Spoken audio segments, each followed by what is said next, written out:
Good evening, everyone. I'm the storyteller, and I'm here to help you fall asleep. So before we get started, be sure to subscribe to the channel and like the video. I'd love to know where you're from and what time you're watching this, so leave it in the comments.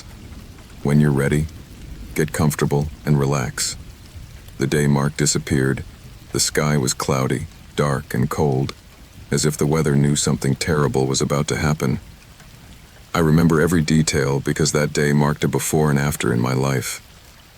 I have gone over the events again and again, trying to find a piece that fits, something that explains how I ended up being the prime suspect in my best friend's disappearance. That morning, I had arranged to meet Mark to go hiking on the Blue Ridge Trail, a place we'd frequented since we were teenagers. Mark always said the mountains were his escape, his way of disconnecting from the world. But that day wasn't like the ones before. From the moment we arrived, something felt wrong. The icy wind was blowing hard, the gray clouds seemed to weigh down on us, and an unusual silence enveloped the forest. We began the trek with our packs over our shoulders and a steady stream of words filling the air.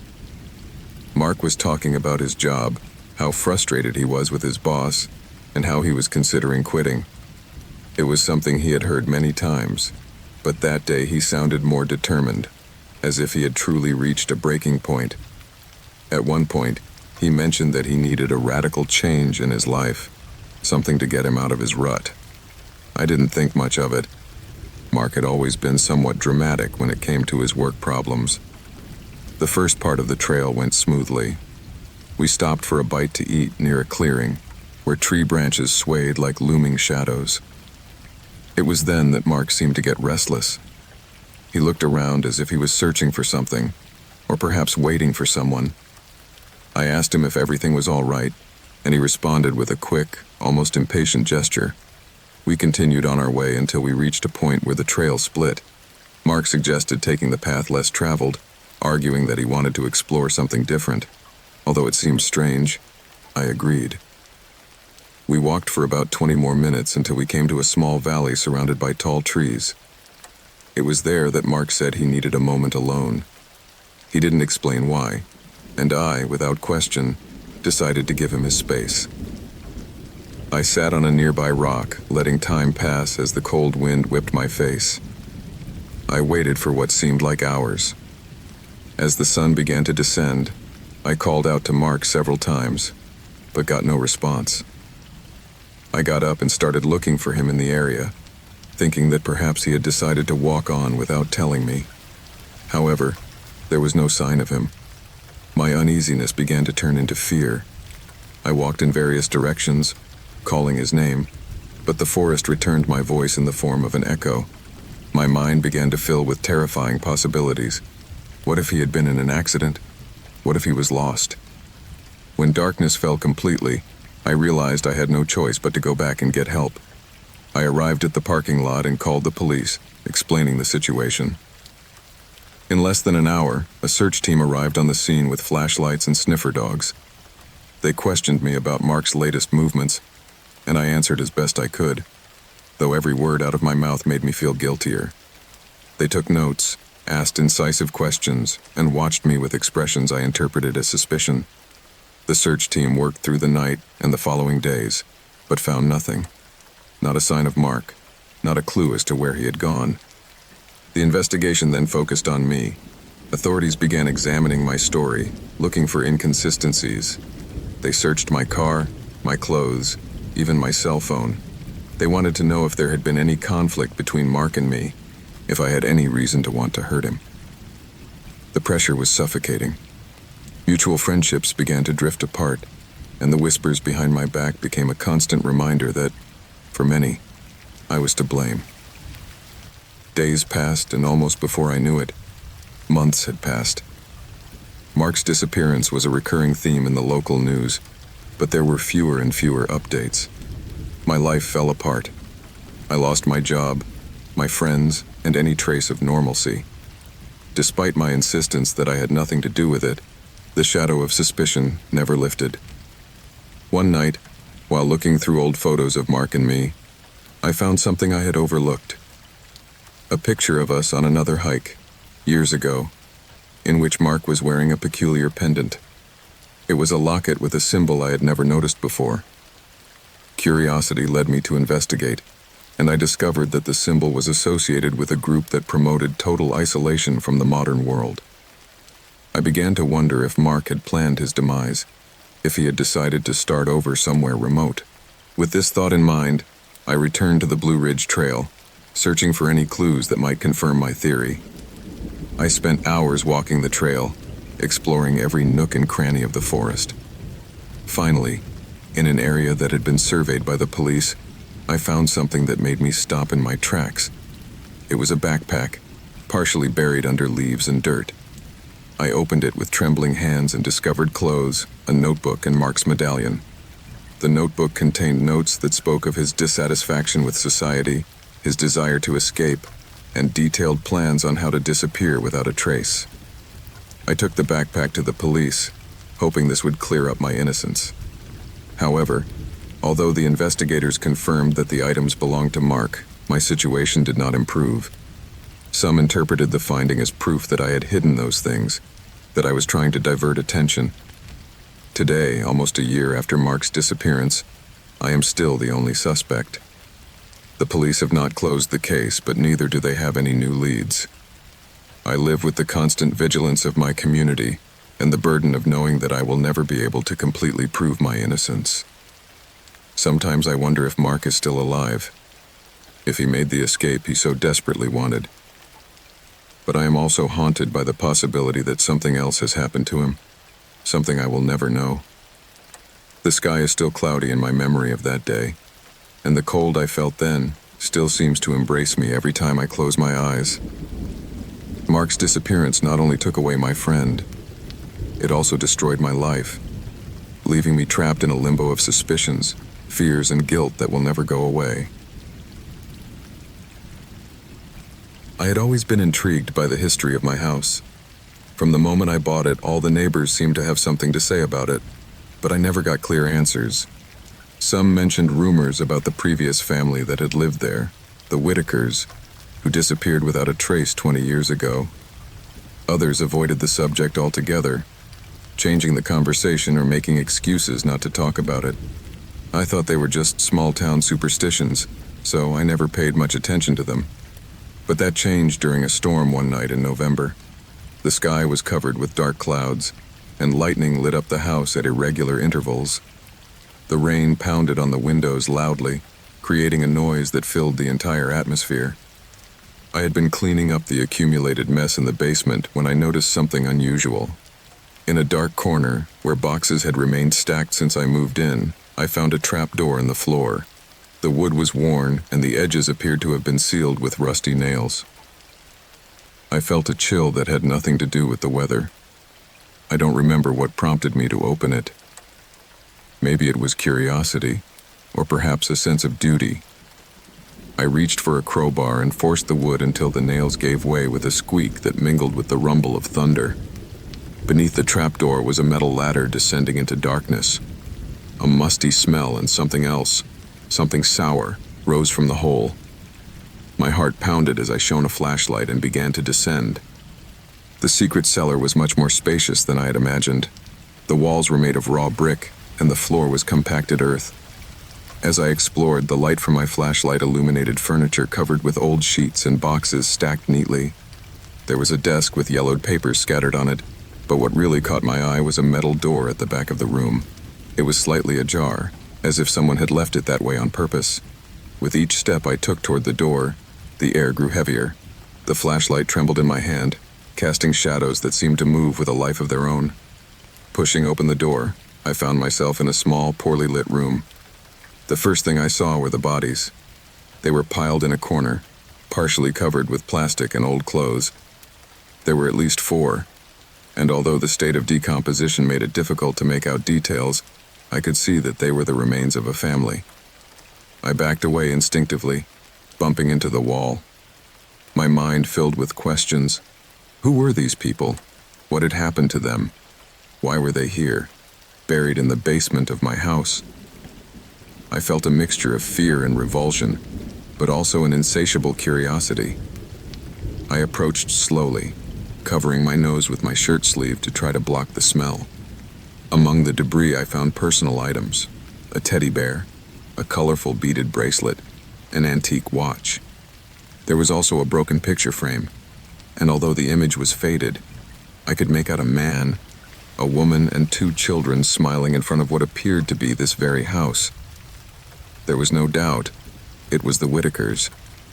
My mind was flooded with conflicting thoughts. If these were the Whitakers, then all these stories about their disappearance were not just rumors. Someone had murdered them and hidden them down here. But who? And why? As I tried to process what I had found, I noticed something else. There were marks on the walls, as if someone had scratched the brick in desperation. There were also words written in what appeared to be charcoal or something similar. Help. Betrayal. A sense of urgency came over me.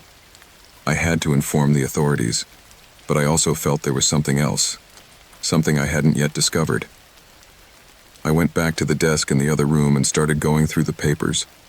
Most were old bills and irrelevant letters, but among them I found a diary. The last few entries were written in hasty, messy handwriting. They told of someone named Daniel, a man who had worked for the Whitakers and who, according to the author, had become obsessed with the family. The pages described how Daniel had begun showing up at the house uninvited, offering to help with repairs and chores. At first, the Whitakers thought he was just a friendly neighbor, but soon his behavior became more disturbing. There were incidents of doors being opened in the middle of the night, objects moved out of place, and the constant feeling of being watched. The last entry was especially disturbing. If anything happens to us, it was him. Daniel. A clap of thunder shook the house, bringing me back to the present. I closed the diary and put it in my pocket before heading upstairs. I needed to get out of there, get some fresh air and think clearly. But as I reached the first floor, something stopped me in my tracks. The front door was open. I was sure I had locked it. Fear gripped me. I grabbed a knife from the kitchen and checked every room, but found no one. Still, the feeling of being watched was overwhelming. Finally, I decided to leave the house and drive to the nearest police station. As I drove through the storm, my mind kept analyzing what I had discovered. Who was Daniel? Was he still alive? And if so, could he be watching me now? When I got to the police, I handed over the diary and told them everything I had found. They launched an investigation immediately, but despite their best efforts, they never found Daniel. The Whitakers finally received a dignified burial, but questions remained unanswered. The house was declared a crime scene and remained vacant after that. I moved to another state, trying to put those memories behind me. But the truth is, I've never been able to escape them. Sometimes, on stormy nights, I wake up with the feeling that someone is standing in the dark, watching me. And I wonder if Daniel is still out there, waiting, looking for his next victim. For months now, the same dream has been visiting me every night. At first, I dismissed it as a simple manifestation of stress. But over time, it became so constant and so vivid that it began to wear me down. Now, every time I close my eyes, I return to that same place, a deserted street, lit by the intermittent flicker of an old lamppost. The air is thick and humid, laden with a smell I can't identify, but which is unbearably familiar. I am always alone, walking down that street with a sense of urgency that I cannot explain. My feet seem to move of their own volition, carrying me towards a destination I don't know. As I move forward, the shadows of the abandoned buildings lengthen, and the feeling that someone or something is watching me intensifies. Although I constantly look back, there is never anyone. In the dream, I always end up in front of a house. It is a 2-story dwelling, with peeling paint and windows obscured by dirt. The front door is slightly ajar, and a dim light filters in from inside. My heart pounds as I approach, but I can't stop myself. Something pulls me to enter. I cross the threshold and find myself in an empty room, the floor covered in dust and the walls full of cracks. I climb the stairs, my footsteps echoing in the sepulchral silence. As I reach the second floor, a door at the end of the hallway draws me in like a magnet. I open it slowly and find an empty room, except for a chair in the center. On the chair is an object that changes every time I have a dream. Some nights it's a knife, others a string or a clock that seems to stand still. But what never changes is the feeling of absolute terror that invades me when I approach that chair. Then I wake up, always with the same start, drenched in sweat, and with the echo of my own breathing in my ears. I did not share this dream with anyone. It seemed ridiculous to me, and besides, I was afraid that someone might give it a meaning I didn't want to accept. However, everything changed a few weeks ago when I began to notice that certain details of the dream were reflected in my daily life. First, there were small coincidences: a street that looked vaguely familiar, a house with a similar facade to the one in the dream. Then the similarities became more eerie. One night while driving home, I saw the flickering lamppost. It was identical to the one in the dream, down to the last detail. That night, I did not sleep. I sat in the darkness of my living room, trying to rationalize what was happening. But the more I thought about it, the clearer one idea became in my mind. The dream was not just a creation of my subconscious. It was an omen. I decided to face my fears and look for the house in the dream. If it really existed, I needed to see it with my own eyes. I spent days walking the streets and neighborhoods, guided by the fragments I remembered. Finally, I found it. It was at the end of a street forgotten by time, surrounded by abandoned buildings and with the same air of desolation as in the dream. I stopped in front of the house, unable to move, while my heart pounded in my chest. The door was locked, but the rest was just as I had seen it in my dreams. I knew I should go in, but fear paralyzed me. Finally, I summoned the courage and pushed the door. It creaked open, revealing a dust-covered room with the same cracks in the walls. I climbed the stairs, my footsteps echoing as they did in the dream. When I reached the second floor, I saw the door at the end of the hall. It was ajar, and a dim light was filtering in from inside. I entered the room, and there was the chair, exactly as in the dream. This time, the object on the chair was a notebook. With trembling hands, I opened it and began to read. The pages were filled with notes written in a handwriting I recognized as my own. They were fragments of thoughts and observations that seemed to have been written in moments of lucidity and others of complete confusion. They spoke of the house, of sleep, and of a sense of impending danger. The last fragment chilled my blood. It said that someone was watching me, that they knew what I was doing and that I should stop before it was too late. I closed the notebook and pushed away from the chair, my mind racing a mile a minute. How had that notebook gotten there? When had I written it? I had no memory of ever having been in that house before, but the evidence suggested otherwise. I left the house, unable to bear the oppressive atmosphere a second longer. But the dream did not end there. For the next few nights I continued to have it, but this time with a terrifying difference. I was no longer alone. A dark figure appeared in the dream, always in the distance, watching me.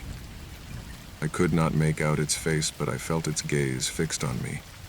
Each night, the figure came closer, until finally I saw it in front of the bedroom door on the second floor. I couldn't take it anymore. I decided to seek professional help, hoping that a therapist could help me understand what was happening. But even as I talked to them, I felt I couldn't fully explain the gravity of my situation. It was as if words could not capture the intensity of my dreams, nor the connection I seemed to have with reality.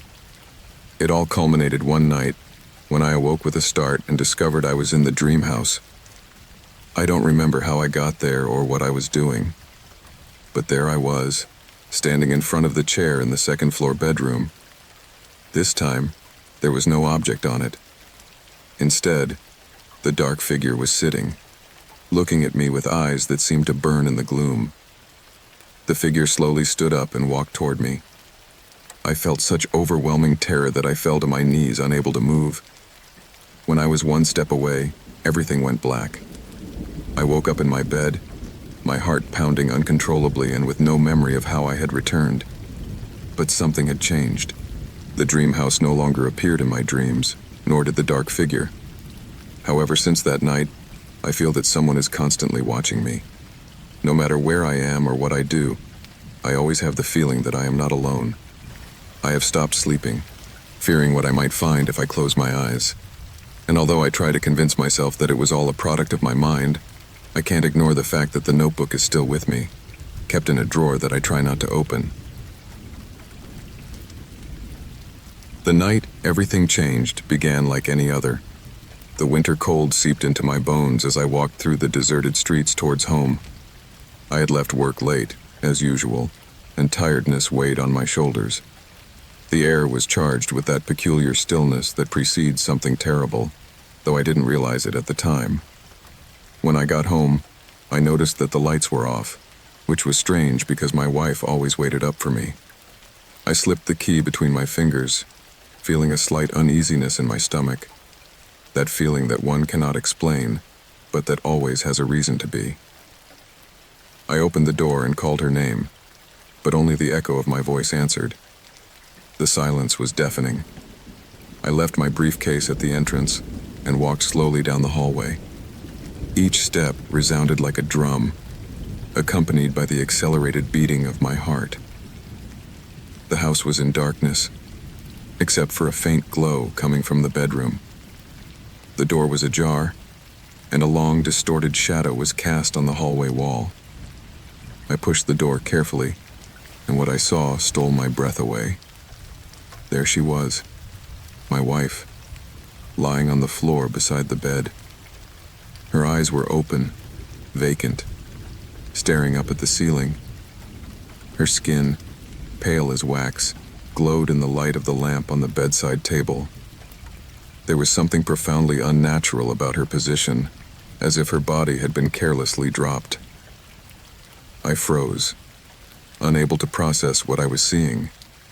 The room smelled of metal and dampness, and only then did I notice the pool of blood spreading beneath his body. It was thick, dark, and its shape seemed strangely deliberate, as if someone had drawn it. The rest of that night is a blur. I remember calling 911, my voice cracked and almost unrecognizable. The police arrived quickly, filling the house with lights and muffled murmurs. They took statements, searched for evidence, but their faces did not hide the confusion. There was no sign of forced entry or struggle. Everything was intact, except for my wife. The next few days were a whirlwind of interrogations and unanswered questions. I was the prime suspect, of course. It's always the spouse. But soon things took a darker turn. Forensic tests revealed something no one expected. The blood on the floor contained traces of an unknown substance, a chemical compound that should not be present in a human organism. It looked like an industrial residue, but no one was able to identify it exactly. The investigators also found strange marks on his skin, patterns that appeared to be etched with surgical precision. No known weapon could have caused them, and forensics could not determine their purpose. They were not random wounds. They were symbols that looked like part of a code, though no one could decipher it. As the authorities sank deeper into the mystery, my life was falling apart. I could not sleep. Every time I closed my eyes, I saw her there, on the floor, with those empty eyes staring at me. But it wasn't just memories. There was something else. I dreamed of her, but not as she was in life. It was something distorted, a version of her watching me from the shadows, always on the verge of speaking, but never uttering a sound. One night, unable to take it anymore, I went back to the house. I had been staying with a friend, but I needed to go back, to face whatever it was that was tormenting me. The room was exactly as I had left it the last time. The carpet had been removed by the police, exposing the hardwood floor where stains were still visible that they hadn't been able to completely clean up. As I reviewed the police reports and notes I had been allowed to see, something began to stand out. The marks on his body were not random. When compared to old documents and industrial maps of the city, they seemed to match the layout of an old network of subway drains that had been abandoned decades ago. It was an unsettling discovery. What did that have to do with his death? I decided to investigate on my own, something the detectives had warned me not to do. For weeks, I trawled through files and old news stories. I discovered that the land where our house was built had long ago been the site of a chemical factory that had been shut down after an environmental disaster. There had been allegations of illegal dumping and cover-ups, but nothing had been proven. Everything had been buried, literally, when the area was developed. One night, I found a document that made my blood run cold. It was an internal report from the factory, written shortly before its closure. It spoke of clandestine experiments with compounds that were now illegal, tests conducted outside all regulations. One of the ingredients mentioned was the same compound found in my wife's blood. My mind began to formulate theories I didn't want to accept. Was it possible that someone was trying to hide the sins of the past, eliminating any traces that might bring them to light? The more I investigated, the clearer it became that I was not alone in this. I began to notice that I was being followed. Vehicles parked near my house that I had never seen before. Phone calls where no one answered. One night, upon returning home, I found my desk in disarray, papers missing, and my computer on, displaying an error message. Someone had been there. Finally, I found a connection that tied everything together. One name, recurring in old reports and police investigation notes. A former factory executive, now a powerful businessman, whose fortune seemed to have come out of nowhere after the closure of the facility. The same person had acquired several pieces of land in the area, including the property where we lived. I decided to confront him, not directly, of course. He was too powerful and dangerous. Instead, I gathered all the information I had and sent it to several journalists and human rights lawyers. I knew I was putting my life in danger, but I could no longer stand idly by. I needed justice for my wife. Days later, while I was away from home, she received an accident. A fire consumed much of the documents I had collected. Luckily, I had made copies and distributed them. The story began to come out, but not without consequences. My life was filled with threats, veiled warnings to drop the case. I don't know if there will ever be true justice. The investigations were officially closed without solving the case, but the weight of truth had already begun to sink those responsible. Although my wife will never return, at least I know that her death will not be forgotten. And as long as I live, I will fight to bring the truth to light, even if the cost is my own life. There was something disturbingly appealing about small towns, especially those that seemed frozen in time. For reasons I still can't figure out, I decided to take a detour on my trip and explore one of those forgotten places. The town's name, Willow Creek, appeared on a rusty roadside sign, almost covered by brush. The steady drizzle fogged the windshield and blurred the landscape, giving it an air of melancholy that, at the time, I didn't find alarming. The road leading into town was lined with tall trees that formed a natural tunnel, blocking much of the daylight. The sound of raindrops hitting the roof of the car was monotonous, almost hypnotic. Finally, the road opened into a clearing, revealing Willow Creek. The houses, weathered wood and peeling paint, looked like they had endured decades of neglect. There was no one in sight, not even a stray dog. Just the rain and the wind whistling through the empty buildings. I drove slowly down the main street, my eyes scanning the buildings for any sign of life. There was a gas station with an old gas pump, a store with dust-covered storefronts, and what appeared to be a diner that had been closed for years. Something in the atmosphere felt wrong, but I couldn't pinpoint what it was. Perhaps it was the absence of any human being, or perhaps the fact that, despite the obvious deterioration, everything was strangely orderly, as if time had stopped at the exact moment of its abandonment. I decided to park in front of what appeared to be a hotel. The Willow Inn sign hung crookedly, but the doors were closed and the windows were covered with thick curtains. I got out of the car, and the chill of the drizzle instantly chilled me. I walked toward the entrance, hoping to find some sign of activity, but the place was locked. I knocked on the door a couple of times, only to be greeted by the echo of my own knocking. I wandered the streets, trying to understand how a place could be so deserted. There was no noise, not even the chirping of birds or the buzzing of insects. It was as if the town was cut off from the rest of the world, trapped in a bubble of silence. Finally, I found a small library.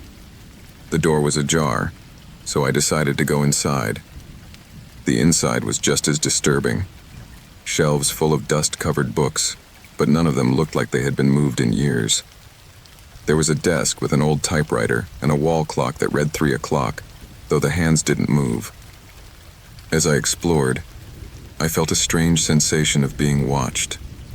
My paranoia returned, that feeling that someone or something was there with me. I looked out the windows, but saw only the rain falling softly on the empty streets. I decided not to stay long. The air inside the library felt heavy, charged with something I couldn't define. As I left, I noticed that the drizzle had increased slightly, and the sky was even darker. With each passing minute, I found the town more oppressive. There was no sound of cars, no lights in the windows, no trace of human life. I thought about leaving, but I was also morbidly curious to understand what was going on in that place. I continued exploring, moving towards the outskirts of town, where I found a path leading to a nearby forest. Something in me urged me to follow it, though every rational instinct screamed not to. The trail was narrow and muddy. Rain filtered through the treetops, creating an almost claustrophobic atmosphere. I walked for about 20 minutes until I came to a clearing. In the center, there was a small hut made of rough-hewn wood. It didn't look like anyone had been there in years, but the door was slightly ajar, just like in the library. I entered the cabin, and what I found inside chilled me. There were maps of the town pinned to the walls, with notes written in a language I didn't recognize. Black and white photographs were scattered across a table, all showing streets and buildings of Willow Creek. In some of them, I could make out blurry human figures, but none of them had faces. It was as if the photos had been altered to erase any trace of identity. Most disturbing was a journal I found in one corner. The pages were filled with strange scribbles and drawings, along with fragments of text that seemed to describe events in the village. One of them spoke of the arrival, something I failed to fully understand, but which gave me a sense of deep discomfort. There was something in the tone of the words, an urgency that seemed to warn me of impending danger. Suddenly a thud came from outside the hut. I froze, listening intently. It was like a thud, followed by a cracking sound, as if someone was walking on broken branches. My heart started pounding as I looked out the window, but I didn't see anything. I decided I had had enough. I left the journal where I had found it and walked out of the cabin, trying to remain calm. The walk back to town was even more terrifying. The feeling of being watched was overwhelming, and the sound of my own footsteps in the mud seemed to be amplified in the silence of the forest. When I finally reached the main street, I encountered something that hadn't been there before. In the center of the intersection stood a human figure, motionless in the rain. She was dressed in dark clothes and wore a hat covering her face. I stopped dead in my tracks, fear paralyzing me. The figure did not move or make any sign of having seen me, but something about her presence was deeply unsettling. I decided to back slowly toward my car, keeping my eyes fixed on her. When I finally reached the vehicle and climbed in, I started the engine with trembling hands and drove away from Willow Creek as fast as I could. I didn't look back as I drove down the winding road that led back to the highway. The drizzle continued to fall, but the air felt lighter as I drove away from town. However, something in me had changed. I felt like I carried a part of Willow Creek with me, something intangible but undeniable. For weeks after my visit, I had nightmares of the empty streets and the still figure in the rain. I tried searching for information about the town, but it was as if it had never existed. No map mentioned it, and the coordinates I had written down didn't seem to lead anywhere. It was as if Willow Creek had been a mirage, a place caught in a limbo between reality and oblivion. Despite everything, I know that what I experienced was real. Every detail is etched in my memory with a clarity that defies any attempt at rational explanation. Now, every time it rains, I can't help but look out the window and hope I don't see a still figure in the distance. Willow Creek remains a mystery, one I'd rather not unravel, but one I can never forget. It all started with small forgetfulness, a key that wasn't where I left it, a message on my phone that I didn't remember sending, or an assignment at work that, according to my colleagues, I had completed without being able to remember. At first, I chalked it up to stress. My life had been a constant whirlwind of responsibilities and pressures. I thought I was simply overloaded, but then the gaps got bigger. I clearly remember the first time I woke up in an unfamiliar place. I found myself sitting on a park bench miles from home. The clothes I was wearing were not the same as the ones I remembered wearing that morning, and my watch was showing times that seemed impossible. I looked around, trying to understand what had happened, but my mind was an absolute void.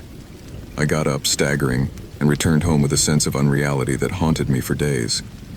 The worst came when I began to notice patterns. Episodes of forgetfulness always occurred after situations that generated an extreme level of stress or anxiety for me. A heated argument at work, a conflict with a stranger on the street, even a small incident at the supermarket. It was as if something inside me would shut down, and upon returning, I would find the pieces of my life slightly jumbled. One night, I woke up covered in blood. My heart was pounding with an almost painful force, and sweat was soaking my forehead.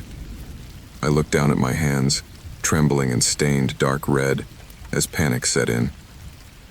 I quickly checked myself, looking for a wound, but there was none. The blood was not mine. The terror intensified when I noticed a knife in my kitchen sink, also covered in blood. I froze, unable to comprehend what had happened, or remember how I had gotten into that situation. I tried to search for answers. I consulted a doctor, a psychologist, even a neurologist. The tests showed nothing out of the ordinary. There was no brain damage, no sign of a disorder to explain the gaps in my memory.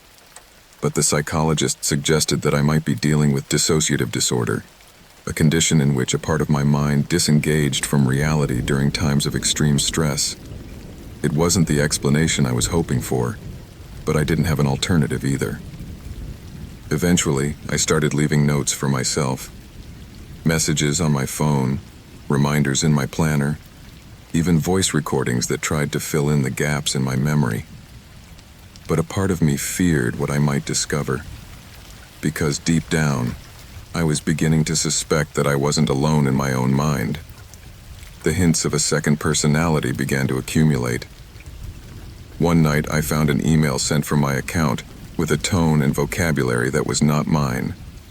The recipient's reply indicated that we had had an extended conversation, but I had no recollection of having spoken to that person. Another day, I woke up with a tattoo on my arm, a Latin phrase that I didn't understand. Not only was I terrified by the idea that someone else had taken control, but that this other person seemed to have a parallel life that I was unaware of. The breaking point came when a coworker mentioned an incident in which I had lost my temper during a meeting. According to him, I had confronted our boss with an aggressiveness that I could not recognize in myself. When I told him I didn't remember anything, he looked at me with a mixture of disbelief and fear. From then on, the atmosphere in the office changed. I felt the stares of my colleagues, whispers behind my back, and a growing distance that isolated me even more. I began to investigate on my own, trying to trace the activities of my other self. I reviewed bank records, browsing histories, any clue that might shed light on that part of me that escaped my control. I discovered expenses at places I had never visited, hotel reservations I didn't recognize, and calls to unknown numbers. Each discovery was like a blow to my identity, stripping me of the certainty of who I was. One night, I found a notebook hidden in the back of my closet. The pages were filled with notes written in my handwriting, but the contents were foreign. They were accounts of experiences I didn't remember living, reflections and thoughts that seemed to belong to someone else. What disturbed me most was an entry that read, "You are not the one in charge." I felt a shiver run through my body as I read those words, as if someone had left me a deliberate message to remind me that I was no longer in control. My life became a constant state of alert. Every moment of stress terrified me, fearing it would be the trigger for him to take control again. I tried to avoid any situation that could trigger a crisis, but that only made me more paranoid. I isolated myself from friends and family, fearing that my other personality could hurt them. Every day was a struggle to maintain my sanity, as the evidence of his existence became clearer. One early morning I awoke in my car, parked in a place I didn't recognize. The gas tank was nearly empty and the passenger seat was covered with papers and receipts. I looked through the documents with trembling hands and discovered that I had been driving for hours, stopping at multiple locations. One of the receipts was from a gun store. I felt a knot in my stomach as I tried to remember what I had done, but my mind was a blank wall. Finally, I decided to seek professional help again, this time with more urgency. The therapist suggested that I might be dealing with dissociative identity disorder, an extreme defense mechanism my mind had developed to cope with stress. But this explanation wasn't enough to reassure me. It wasn't just a defense mechanism. It was someone else, living inside me. Now every day is a battle to maintain control. I wake up dreading what I might have done during the night, checking every corner of my house for clues that reveal the activities of my other self. The feeling of not being alone in my own mind is suffocating, and the fear of what I might do in the future consumes me. The days are gray for me. Every moment is fraught with uncertainty and fear, as I try to navigate a life that no longer feels like my own. I am a stranger in my own body, trapped in an endless struggle against an enemy I can't see, but who is always there, waiting. The cold has always made me uncomfortable, although I never knew why. There's something about low temperatures that seems to infiltrate my skin, taking me to a place I can't remember. It's a sensation that drags with it an inexplicable weight, as if in some forgotten corner of my memory, winter has marked my life in an irreparable way. I grew up in a small town surrounded by mountains. Winters were long and dark, with snowstorms that seemed to have no end. During those months, the days blurred, and time felt still. But there was one constant that we all seemed to share: the fear of the woods. No one said it out loud, but we all avoided venturing beyond the tree line as the sun began to set. I didn't remember anything specific to justify that fear, but I felt it had been a part of me for as long as I could remember. It was as if something in the dark woods resonated with a part of my soul that I preferred not to explore. However, when I turned 28 and returned to town after my mother's death, that uneasiness took on a new intensity. The house I had grown up in was almost intact, although the passage of time had enveloped it in an air of neglect. The wooden walls creaked with every gust of wind, and the frost-covered windows warped the light into eerie shapes. While cleaning out my mother's drawers, I found a metal box with a padlock. I had not seen such an object before, and something about its weight made me feel a mixture of curiosity and dread. Inside the box was a collection of newspaper clippings, all related to an accident that occurred more than 20 years ago. The main headline caught my attention immediately. Boy survives accident in the woods, but loses his memory. The photograph showed an ambulance and a group of rescuers in the middle of a snowy clearing. The date coincided with a period in my childhood that had always been a blur in my mind. As I reviewed the clippings, the details of the accident began to form an incomplete picture.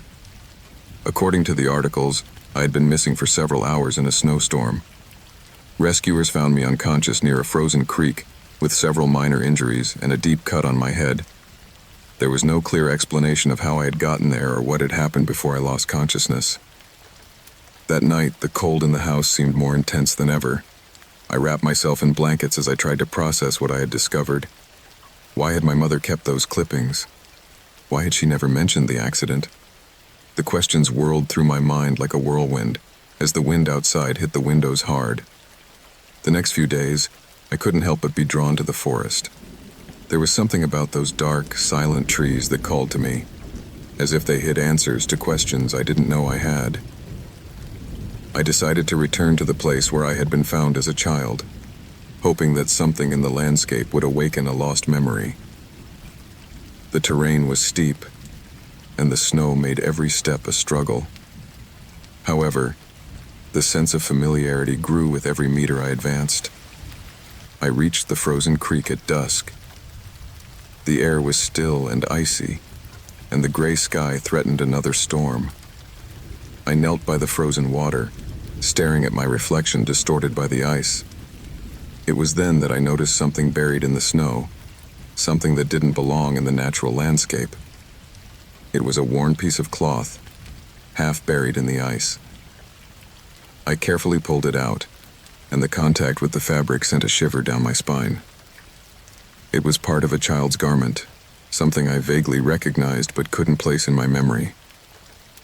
I felt a wave of déjà vu so intense that I had to sit down to catch my breath. As I inspected the garment, I noticed a small object wrapped in the fabric. It was a figure carved in wood, crude but clearly human. The face lacked detail, but there was something about its shape that I found strangely disturbing. I held the figure in my hands, feeling its rough surface, and for an instant, the world seemed to fade around me. A flash of memory crossed my mind, like a spark in the darkness. I saw an unfamiliar face, a shadow moving through the trees, and a sense of fear so pure that it made me let go of the figure. I fell to my knees in the snow, breathing hard as I tried to process what had just happened. Something inside me had awakened, but I wasn't sure I wanted to know what it was. I returned home with the figure and the cloth, storing them in a drawer, as if by locking them away I could contain the emotions they had unleashed. That night, the dreams came in waves, each one more disturbing than the last. I dreamed of the forest, of shadows moving through the trees, and a sense of pursuit that had me running aimlessly. I woke up sweating, with the feeling that there was something or someone in the house. I checked every room, finding everything in its place, but the cold seemed to intensify, as if the house itself was absorbing the heat from my body. I sat in the kitchen with a cup of coffee, trying to calm myself, but the feeling of being watched would not go away. Over the next few days, the visions became more frequent. Fragments of memory would appear unexpectedly, a flash of light through the trees, a muffled scream, and the figure of a man I didn't recognize but felt had been important. Each memory was like a piece of a puzzle that I didn't want to complete, but was unable to ignore. I couldn't take it anymore. I decided to visit the only man who might have answers, the town's former police chief, now retired. His face showed surprise at seeing me, but also a shadow of something else, something I interpreted as guilt. When I mentioned the accident to him, his expression hardened, and after a moment of silence, he told me that there were things better left unremembered. But I couldn't stop myself. The need for answers was stronger than my fear. I returned to the forest one last time, this time with the wooden figure in my pocket. The place was darker than I remembered, and the cold was almost unbearable. As I made my way toward the stream, I felt a presence I could not explain. I was not alone. As I reached the clearing, the memories finally unfolded with brutal clarity. I saw the man, his face twisted in anger, and the sensation of falling to the ground as his shadow loomed over me. I remembered the wooden figure being placed in my hands and whispered in my ear a warning I did not understand. And then, the blow to the head, the sharp pain followed by the darkness. The air seemed to freeze around me as I processed the truth. The accident had not been a simple misplacement. It had been the result of a deliberate act, an attempt to silence something I had seen or known. The man was gone, but the scars of his presence remained etched in my mind and in that place. I returned home knowing I could never escape what I had discovered. The winter cold now had a different meaning, a direct connection to fear and loss. The day began like every day since the accident. I woke up in a room I recognize but don't remember, with a woman beside me claiming to be my wife. The initial confusion fades little by little as I read the notes she leaves me. My name, the date, a summary of my life. Everything is written in meticulous handwriting that I imagine belongs to her, but it doesn't feel like mine. The first thing I do is look for the clock. It's 6 o'clock a.m., as usual. My body moves almost by instinct as I repeat a routine that I don't know and, at the same time, seems engraved in my bones. The paper my wife is holding has a clear message. Today is Tuesday, December 12th. We had an accident. You suffered a brain injury. Your memory restarts every night. I am Elena, your wife. This is real. It takes me a while to assimilate. At first, I think it's a joke or a nightmare I'll wake up from. But as I go through the day, it all makes sense. My mind has holes in it that I can't fill. My past is a corrupted file, and I have only fragments that don't fit. Elena helps me to reconstruct each piece, although I feel that she too is falling apart little by little. Today, like every day, I look at the photos on the wall. There are moments that seem happy, although I don't remember them. Elena and I smiling in a park, a trip to the beach, the house we shared. But it's all foreign, like looking at someone else's life through a window. She insists that I am that man, that this life belongs to me. I try to believe her. We leave the house and go on a tour that, according to her, we have done countless times. We pass the coffee shop where we used to have breakfast before the accident. The waiter greets us with familiarity, but I don't recognize his face. Elena asks me to try my favorite coffee. I drink it, but it doesn't awaken anything in me. It's as if my palate is also trapped in this monotony. As the day progresses, she tells me details of my life that I should know. The projects we had, the people we frequented. But no matter how hard I try, I fail to connect with these stories. It's as if they were made-up stories to fill an unbridgeable void. Elena looks tired. In her eyes, I see a mixture of determination and sadness. Sometimes I think this routine affects her more than me. I, at least, forget. But she carries the weight of my lost memory every day. I think about how hard it must be for her to live like this, repeating the same day over and over again with me. In the afternoon, she drives me to the accident site. It's an empty intersection on the outskirts of town. The traffic light is flashing yellow, and the marks on the pavement are the only evidence of what happened. I realize it was a head-on collision, that we survived by a miracle, but my mind cannot access that memory. I only have her word and the scars on my body as proof. On the way home, she plays music. She tells me this song was our favorite. The melody sounds familiar, but I can't place it in my mind. I try to imagine dancing with her, laughing, sharing something more than this charged silence, but to no avail. The night arrives and, with it, anxiety. Elena explains to me, as she does every day, that by sleeping my brain will reset everything. That everything I have learned today will disappear tomorrow. I ask her if there is any way to stop it, to fix me. She looks down and says the doctors have no answers, that we can only move forward, one day at a time. Before I go to sleep, I reread the notes she wrote for me. I try to burn them into my mind, memorize them as if they were a mantra I could retain when I wake up. But deep down, I know it's a futile effort. I lie down next to her and feel her hand in mine. It is a gesture of comfort, but also of despair. We both know what is coming. When I wake up, the cycle begins again. The same light filtering through the curtains, the same clock striking 6 o'clock a.m., the same initial confusion. Elena is beside me, with a smile that seems forced. The notes are on the table, waiting for me to read them. Everything is the same, a perfect copy of the day before. I've lost count of how many days have passed like this, maybe weeks, maybe months. I feel more and more distant from this life that is supposed to be mine. The details quickly fade away, and only fragments remain that do not form a whole. My world is an incomplete puzzle, and the missing pieces will never return. Sometimes I wonder if this fragmented existence makes any sense at all. But then I see Elena, her tireless effort to remind me who I am, to keep me connected to something.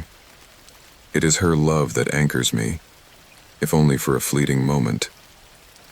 Yet the days are gray for me, uniform, devoid of color or meaning. And try as I might, I cannot escape this endless cycle.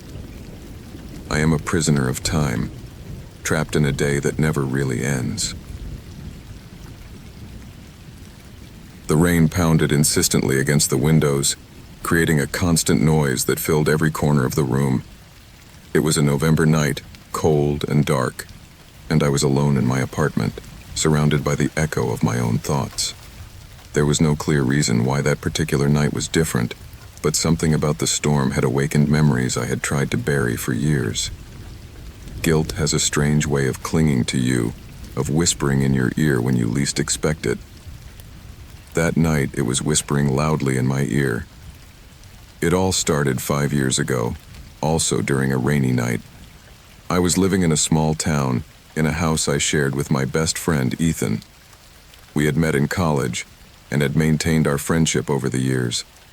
Ethan was the kind of guy who would light up a room with his presence. Always optimistic, always willing to help, always trusting the best in people. He was the kind of friend anyone would want to have. And yet, I betrayed him. That night, Ethan and I had argued.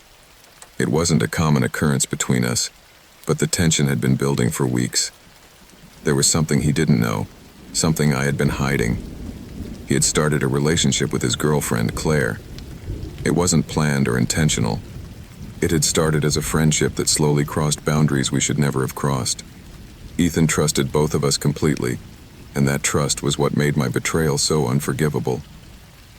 During the discussion, Ethan mentioned that he had noticed something was wrong. He said that Claire had been distant, and that I seemed avoidant as well.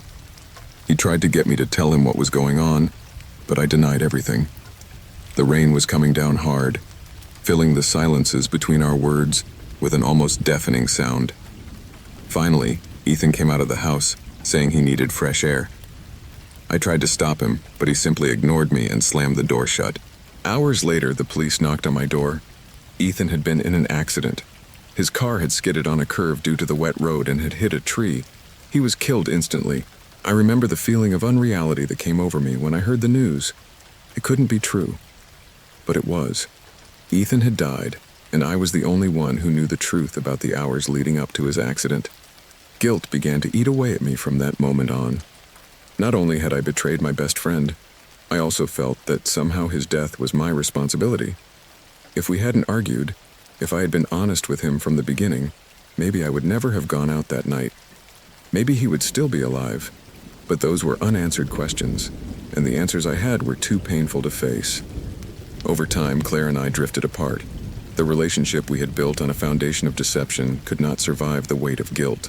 We both knew we had made a mistake, and although we never openly discussed it, our gazes always seemed to carry the weight of what we had done. Eventually, we stopped talking altogether. I moved again, this time to a city where no one knew me. I changed jobs and tried to start over, but the guilt followed me like a shadow. Every rainy night reminded me of that night. The thunder was like an echo of our argument, and the sound of the rain against the glass resembled the sound of tires skidding on wet asphalt.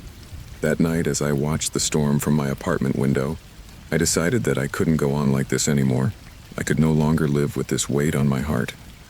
I pulled out a sheet of paper and began to write a letter. I wasn't sure who it was for, maybe for Ethan, maybe for myself. I wrote about what had happened, about my guilt, about my remorse. I tried to explain how I felt, even though I knew that no human language could fully capture the pain I carried inside. When I finished, I felt a slight sense of relief, as if at least some of the burden had been released. I folded the letter and put it away in a drawer, not knowing what to do with it. Maybe someday I would send it to Ethan's family, though I wasn't sure that would do anything but open old wounds. For now, I just needed to get it out of my system. The next few weeks were a little more bearable. I started looking for ways to redeem myself, to do something positive with my life in Ethan's honor. I volunteered at a homeless shelter, and began working on a scholarship project for low-income students, something Ethan had always wanted to do. I couldn't change the past, but I could try to make the future a little brighter. However, the guilt never completely went away. I don't think it ever will, but I learned to live with it, to use it as a reminder of what happens when you betray the trust of someone you care about. I learned that some wounds never fully heal, but I also learned that doesn't mean you can't move on. Ethan will always be a part of me, not only because of what we shared, but also because of the lessons I learned from my betrayal and his loss. And while I can never forgive myself for what I did, I hope that, in some small way, he has found the peace that I continue to seek. For as long as I can remember, the bridge has been a place the villagers mention only in whispers. A frame of rusted iron and rotting wood that crosses the dark river, hidden in a forgotten corner of the forest. There are no roads leading directly to it, only overgrown paths that seem to open and close according to the will of the forest. I had never believed the stories, but they always intrigued me. I'm not a man to be swayed by children's stories, but something about the bridge called to me.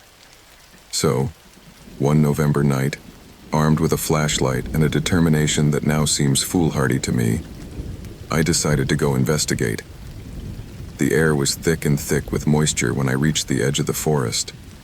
The moon was barely a fuzzy outline behind the low clouds, and the crunching of dry leaves beneath my feet was the only sound that accompanied my progress.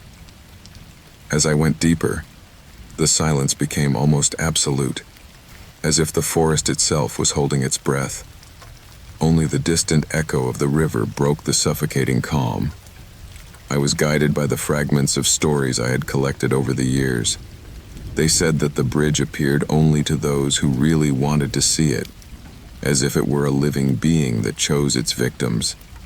That idea seemed ridiculous to me, but as the path began to open up before me, clear and direct, a shiver ran down my spine. The bridge was right where they said it would be. It was as eerie as I had imagined, an anachronistic structure that looked like it had been ripped from another time. The iron was covered in rust, the beams were uneven and seemed to sway even under the weight of the breeze. The wooden planks were dark with moisture, and some were missing, leaving gaps that showed the black water of the river running below. The flashlight illuminated dimly, but enough to reveal marks etched into the beams, symbols I didn't recognize. I felt an inexplicable attraction. Something in that place whispered to my mind, as if a distant voice was asking me to cross over. I took a step forward, and the creaking of wood echoed like a gunshot in the night. The feeling of being watched became so intense that I stopped. I looked around me, but there was nothing, only shadows that seemed to dance to the rhythm of my agitated breathing. The first step was the hardest, but when I took it, it was as if something took hold of me. I crossed the bridge without thinking, feeling that each step took me deeper into darkness. The noise of the river faded, and everything around me became strangely still. The air was thick, almost unbreathable, and the flashlight began to flicker. When I reached the center of the bridge, the world seemed to stop. I looked toward the river, but saw no water, only an infinite blackness that seemed to devour the light. A low humming sound began to fill the atmosphere, growing in intensity until I felt it pierced my bones. I closed my eyes, trying to regain control, but when I opened them, I was no longer on the bridge. I was in a landscape that defied all logic. The sky was a deep red, dotted with stars that seemed to pulsate like hearts. The ground was a mixture of cracked earth and puddles of a dark liquid that I dared not touch. In the distance, misshapen structures loomed, towers that seemed to be made of bone and twisted metal. The air was filled with a pungent smell, a mixture of blood and rust. The bridge was behind me, but it was no longer the same. Now it was a colossal structure stretching toward the horizon, its girders twisted into impossible shapes. I felt an irrational urge to turn back, but something stopped me. The feeling of being watched had returned, more intense than ever. I turned slowly, and there it was. A figure in the distance, motionless and dark against the strange landscape. I couldn't make out details, but I knew it was watching me. Every fiber of my being screamed for me to run, but my legs did not respond. The figure began to move, not walking, but gliding toward me. The buzzing in the air turned into a whisper, unintelligible words intertwined with my accelerated breathing. I closed my eyes again, trying to block it all out, but the sound penetrated like a knife. When I opened them, the figure was much closer. Its face was formless, a chaos of shadows that writhed endlessly. It extended a hand toward me, a long, slender limb ending in razor-sharp fingers. Gathering all my strength, I turned toward the bridge and ran. The ground beneath my feet felt fragile, as if it might collapse at any moment, but I didn't stop. The buzzing became a deafening scream, and I felt something brush against my back. When I finally reached the bridge, I jumped toward it without thinking, falling to my knees on the rotting planks. The red landscape began to crumble around me, as if the world was tearing itself apart. With every step I took toward the other end, the darkness closed in on me. I felt something trying to drag me back, invisible claws clinging to my body. When I finally crossed over, the world exploded in blinding light. I awoke on the forest floor, the broken lantern at my side. The bridge was gone, and the river flowed peacefully, as if nothing had happened. But something had changed. On my right arm, right where I had felt the graze, there were marks. 5 parallel lines, deep and reddened, burning like fire. Since that night, I have not been able to get away from the bridge. Though it's gone, I feel its presence in every shadow, in every whisper of the wind.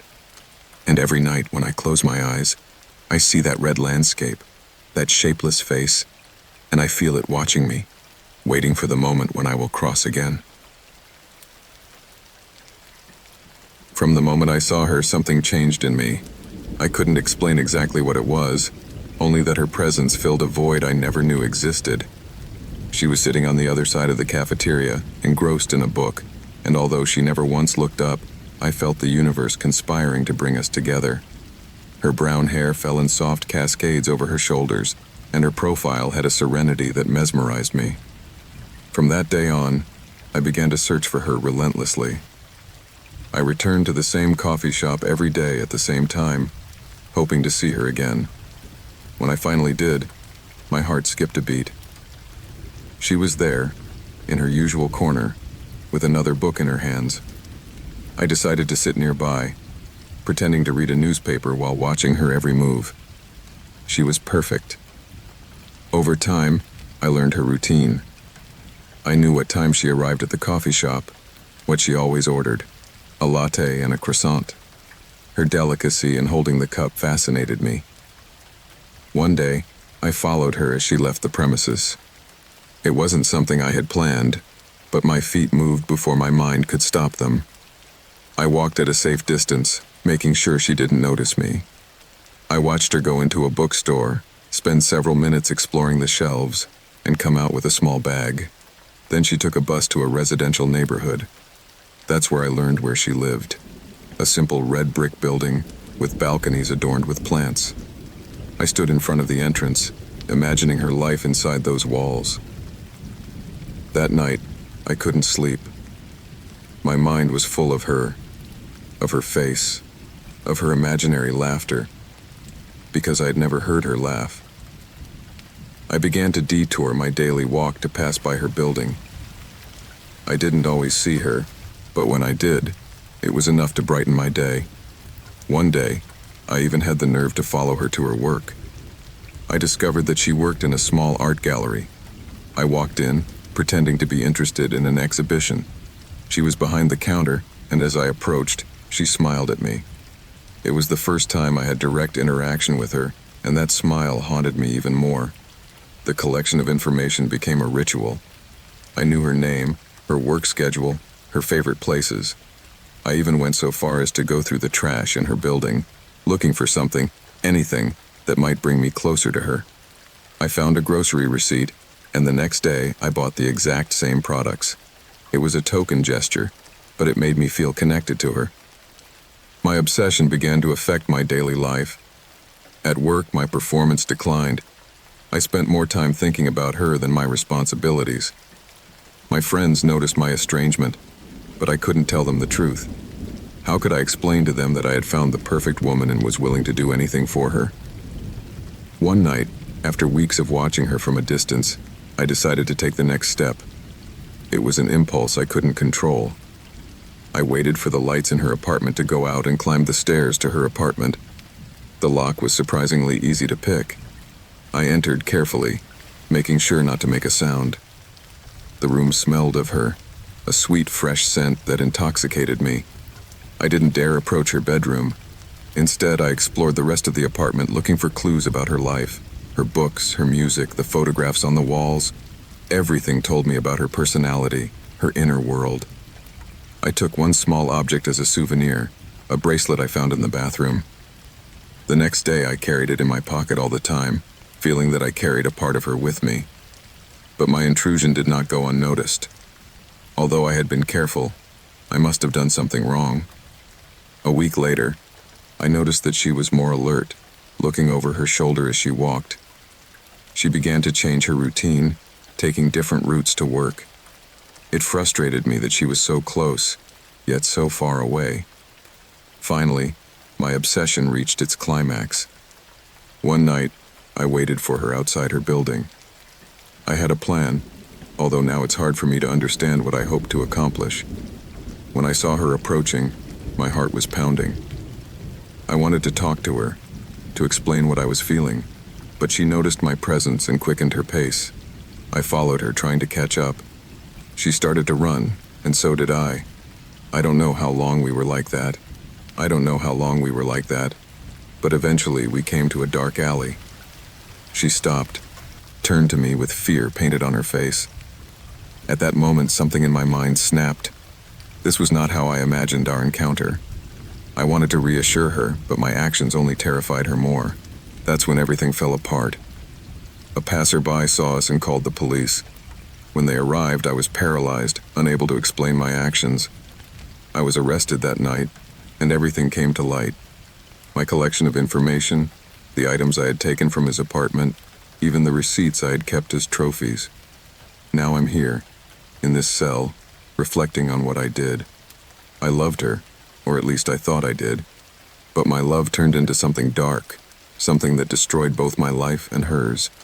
I wonder if I will ever be able to understand what it was that drove me to cross that line, to become the monster she feared. The rain was coming down hard that night, a steady torrent that turned the road into a mirror of distorted lights. It was one of those nights when the world seems to fade away, where everything is reduced to the sound of the water hitting the pavement and the scraping of my boots against the asphalt. The patrol car was moving slowly, my senses alert, as they always were in my work. The flickering lights of the car briefly illuminated the landscape, but there was nothing out of the ordinary, at least not until I came around the bend near the old bridge. The warning sign was worn, almost illegible, but it was still there. I had heard stories about that bridge, about the accidents that had marked it, but I never thought I would be involved in something so chilling. As I approached, I noticed that the water around it seemed darker, as if something was hidden in its depths. I decided to stop. The rain was increasing, and the sound was becoming a deafening, almost hypnotic chant.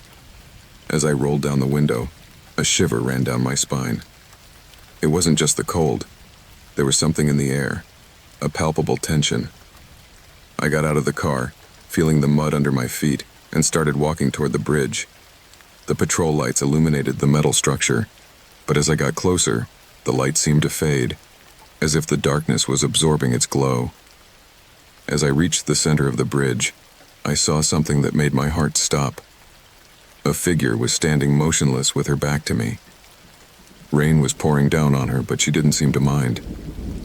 Darkness enveloped her, and although the rain was soaking her, there was not a trace of movement. It was as if time had stopped in that instant. I called out to the figure, but my voice was lost in the noise of the water. With every step I took, fear gripped me. The figure remained there, like a specter in the night, and an uneasy feeling came over me. Curiosity pushed me closer. and when I was finally close enough to make out details, I stopped dead in my tracks. It was a man, and his posture was strange, as if he was waiting for something or someone. His white shirt was soaked, and I could tell it was stained red. Panic took hold of me. It couldn't be. The rain couldn't wash away the bloodstains covering his torso. I moved even closer, and at that moment, the figure slowly turned. His face was a canvas of horror, wild eyes, pale skin, and an expression of despair that made me recoil. The man didn't seem to be aware of me. His gaze was lost in the horizon, as if he were trapped in a terrifying memory. I looked around, searching for some sign of what had happened. At that instant, the sound of the water changed. It became louder, as if something was moving in the current. Adrenaline coursed through my veins as I tried to process what I was seeing. I decided to act. I took a step back and pulled out my radio, but before I could speak, the man began to mumble. His words were unintelligible, a whisper drowned out by the sound of the rain. Yet his gaze was still fixed on the void, and his body was shaking in a way I couldn't ignore. Suddenly, a piercing scream echoed through the night, a sound so pure and full of pain that it made my blood run cold. I turned toward the direction of the scream, and my heart sank. In the distance, in the gloom, I saw one more figure. It was a woman, standing on the shore, her hair soaked and disheveled, her eyes full of terror. She was looking at the man, and her voice was drowned out by the storm. The man seemed to react to her presence, turning his head slowly toward her. The scene was chaos. The woman started to move forward, but the man stopped her with a desperate gesture. It was then that I understood that there was more than just tragedy at stake. The tension in the air was unbearable. The rain was still falling, and the sound of the water mingled with the echoes of their wailing. I couldn't just stand there, trapped in fear. I had to get closer, even though terror paralyzed me. I took a step toward them, and at that moment, the man screamed. It was a scream that echoed in my chest, an echo of pain that cut through the storm. The woman stopped, and her expression changed from terror to despair. The connection between them was palpable, and her anguish was palpable in the air. I managed to get close enough to touch the man's arm. His skin was cold, and when I did, his gaze focused on me. It was as if I was trapped in a cycle of pain that I couldn't break.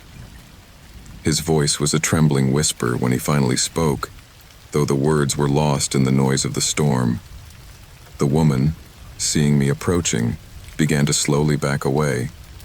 Her fear was contagious, and I felt the tension rising.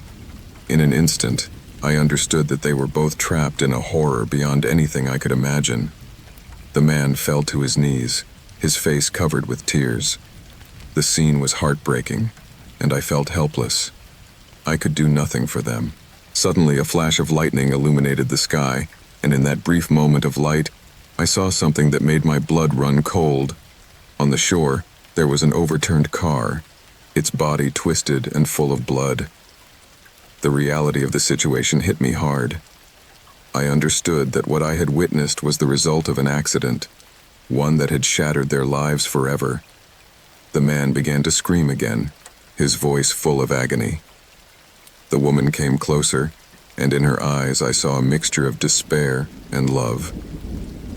I tried to do something, but chaos enveloped me.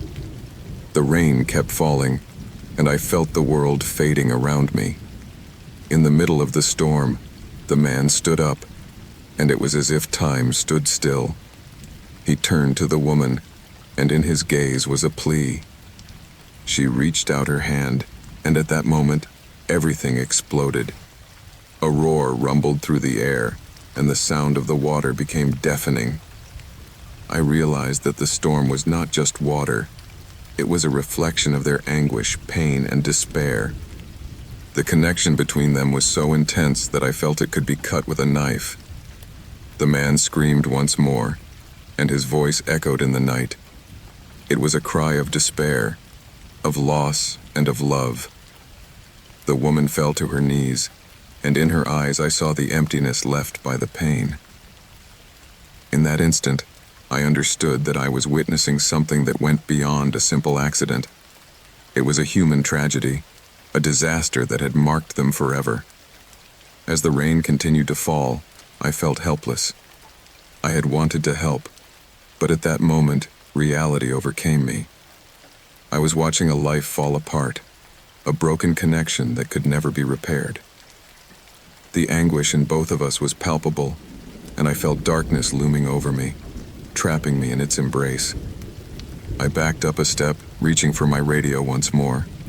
As I spoke, the rain seemed to intensify, as if the sky was crying for them. The storm showed no signs of stopping, and the pain in the air was unbearable. My words were lost in the noise, and I felt despair engulf me. As the lights of other cars approached, I knew help was on the way, but deep down, I felt that nothing could repair the damage that had already been done. The man and woman continued to stare at each other, trapped in their own nightmare. It was a scene that would remain etched in my mind forever, the image of a love torn apart by tragedy. As the other officers arrived, the rain continued to fall, and the air was permeated with sadness. I could not stop thinking about what I had witnessed, about the horror that had unfolded before my eyes. The lives of those two individuals had been changed forever, and although it was my duty to help, I understood that there were things that could not be resolved. As I walked away from the scene, I felt that part of me had been trapped there, on the bridge, with them. The rain continued to fall, and as the sound of the water faded, I knew that the shadow of that night would follow me forever, a reminder of how fragile life can be and how easily a connection can be broken. The rain, the darkness, and the pain intertwined in my mind, and I knew I could never forget what I had seen. The mountain loomed imposingly, a mass of stone and ice that had promised challenges and rewards in equal measure.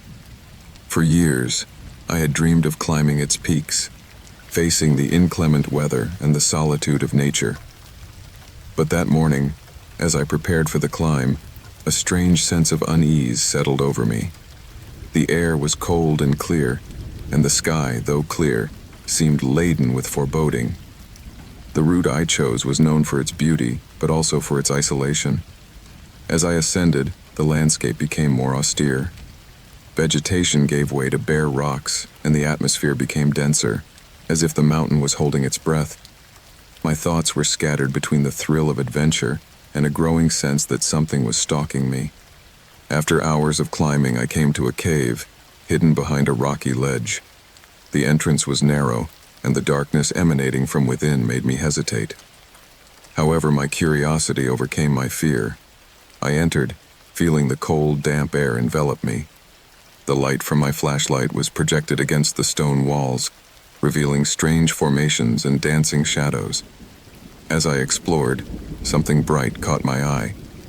There, on the floor of the cave, was a small object covered in dirt and dust. As I approached, I realized it was a journal, worn but intact. Curiosity prompted me to open it. The pages were yellowed, and the smell of mildew invaded me. I began to read, and in that moment, time and space seemed to vanish. The first few entries were full of hope. A group of climbers had decided to conquer this mountain years before. The descriptions were vivid, full of excitement and camaraderie. I read about their meticulous plans, preparation, and shared laughter at the base. But as I progressed through the journal, the atmosphere turned dark. The words began to speak of unexpected storms, of hostile weather that had changed drastically. My heart was pounding as I read about how the group was trapped in the cave due to a sudden storm. The author of the journal, a man named Luke, wrote in despair, describing how supplies began to run low. The camaraderie they had enjoyed turned to distrust and fear. The struggle for survival had taken hold of them in a way they had never imagined. The following pages were filled with anguish. Luke recounted how his companions began to disappear one by one. One climber ventured out for help and never returned.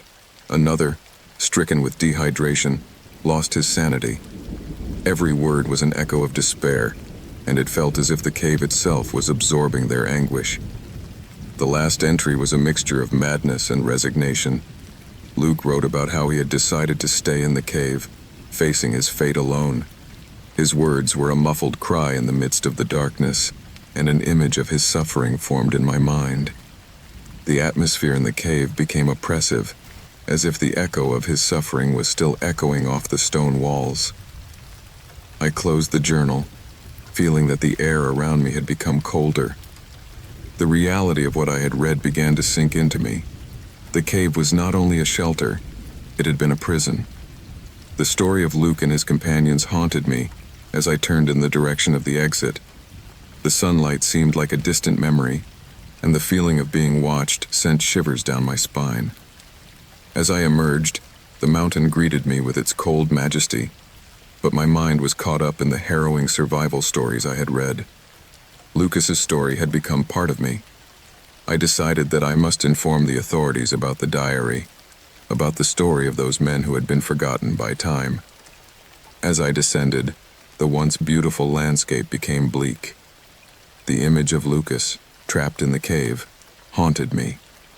The thought that his suffering had been left in darkness filled me with a deep sadness. I knew I had to do something, but the weight of the story weighed on me. Upon arriving in town, I sought out a mountain officer and told him about the diary. His expression changed from skepticism to concern as I told him what I had found. Together, we decided to return to the cave. I knew I had to face what I had discovered. When we arrived, the cave looked more ominous than ever. The entrance, dark and narrow, looked like a threshold into an abyss of anguish.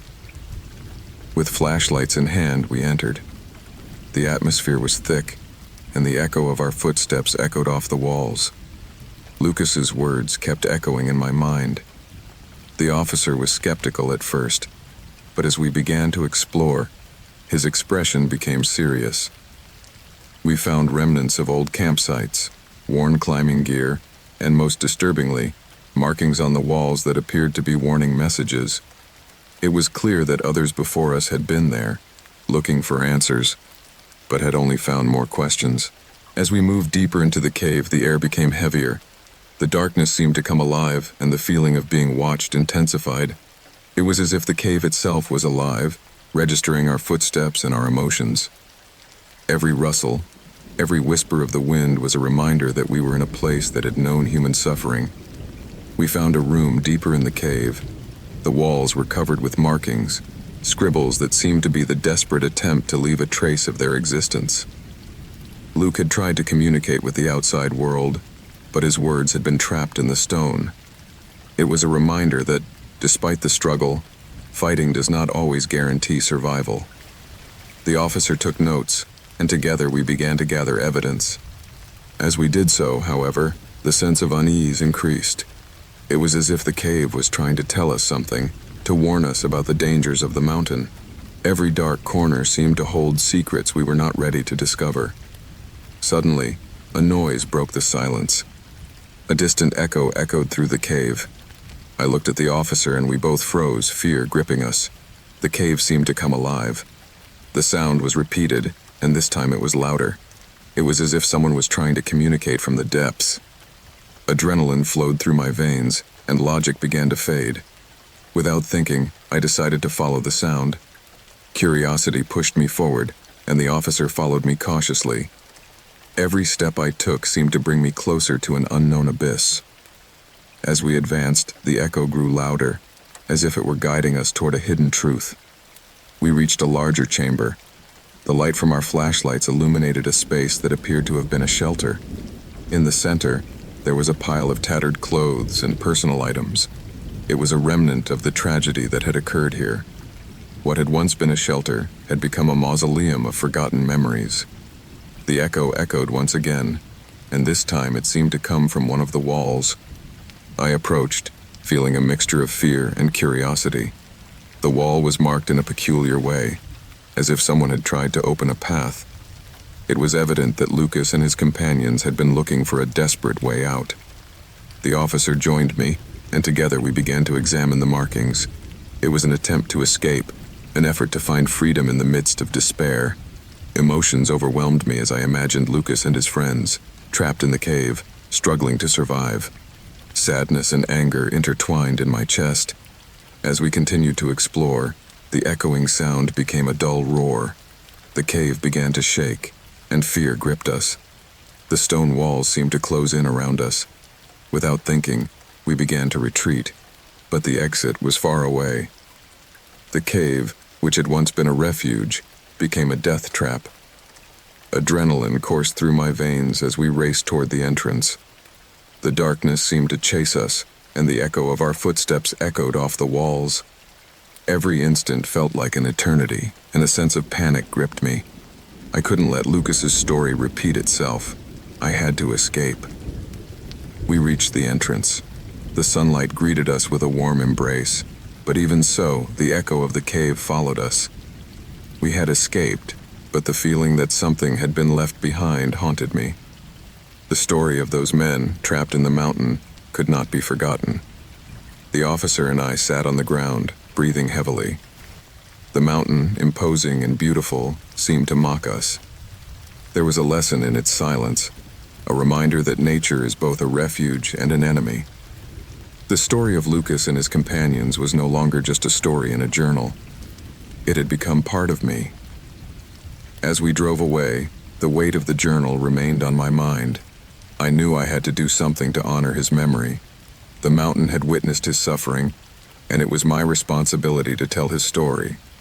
So I decided that I should write a book, not just about climbing, but about the human struggle for survival. Over time, the echo of the cave faded, but the lessons I had learned remained. The mountain remained a place of beauty and challenge, but it also became a reminder of the men who had struggled and lost. Luke's story became a beacon, guiding me in my future adventures. I never forgot the echo of the cave, nor the words of despair I had read. The mountain, with its imposing silence, remained a place of mystery and terror, but also a sacred space where the memory of those men lived on. Life goes on, but their stories live on, echoing in the wind and in the hearts of those who dare to climb. I have always believed that the real estate world is a reflection of life itself, full of dreams, hopes, and sometimes dark secrets. My name is Mike Reynolds, and as a real estate agent in the heart of a small New England town, I've seen all kinds of properties. However, I never imagined that one of the homes I was about to sell would lead me to discover such a disturbing story. It was an ordinary day in early fall when I got the call about a property that had been on the market for longer than expected. The house, situated on a hill overlooking the town, was an old colonial-style mansion. From the outside, it looked like a forgotten gem, although its facade showed signs of wear and tear.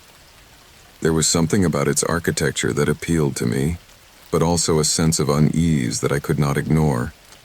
Upon arrival, I found the front door ajar. Cold air greeted me as I crossed the threshold. Inside, the smell of aged wood and dampness enveloped me. The rooms were filled with shadows, and the silence was almost palpable. As I explored the house, an unsettling feeling settled in my chest. It wasn't just the loneliness of the place. There was something else, an echo of the past that seemed to pulsate in the walls. My instinct led me to investigate more about the history of the property. That night, I returned to my office and began searching for information in public records and local archives. What I discovered was disturbing. The house had had several owners over the years, but each had faced tragic circumstances. The first family to live there, the Johnsons, had suffered a devastating fire that had left the mother and one of the sons dead. Although it had been determined to be an accident, the community never saw it that way. As I continued to investigate, the stories became darker. A few years after the fire, the house was purchased by the Thompsons, a couple who had been seen as a symbol of success in the town. However, their life was marked by a series of strange events. The wife, Helen, disappeared without a trace, and her husband, David, was found dead in the basement with a head wound. The police closed the case as a suicide, but rumors of Helen's disappearance and the circumstances of David's death never faded. As I read on, the uneasiness became an obsession. The house not only had a tragic past, it was shrouded in a mystery that seemed to ensnare all who dared to inhabit it. The idea of selling a property with such a dark history filled me with dread, but also with insatiable curiosity. I decided I had to know every nook and cranny of the house. That night I returned to the mansion. Armed with a flashlight, I walked through each room, feeling the atmosphere grow denser as I went. On the second floor, I found a door I hadn't noticed on my first visit. It was locked, but the handle turned with a gentle touch. Opening it, I found myself in a small study. The air was cold and dust covered everything, but in the center was a desk with papers strewn about. I approached it and began to look through the papers. Among the yellowed sheets, I found a diary. The pages were filled with Helen's handwriting. Her words were a whirlwind of emotions. She spoke of her love for David, but also of a growing uneasiness. I noticed she mentioned a series of arguments with him about money and the pressure to keep up appearances. In the last few pages, the writing became more erratic, as if anguish was consuming her. There was something unsettling in her words, a sense that she knew something was going to happen. With the journal in my hands, the image of Helen became more vivid in my mind. It was as if her spirit still inhabited the house, leaving traces of her anguish. The idea that she had been trapped in situations that led to her disappearance filled me with sadness. At that moment, I understood that I wasn't just trying to sell a house, I was trying to unravel a tragedy. Maybe they could shed more light on what had happened in the house.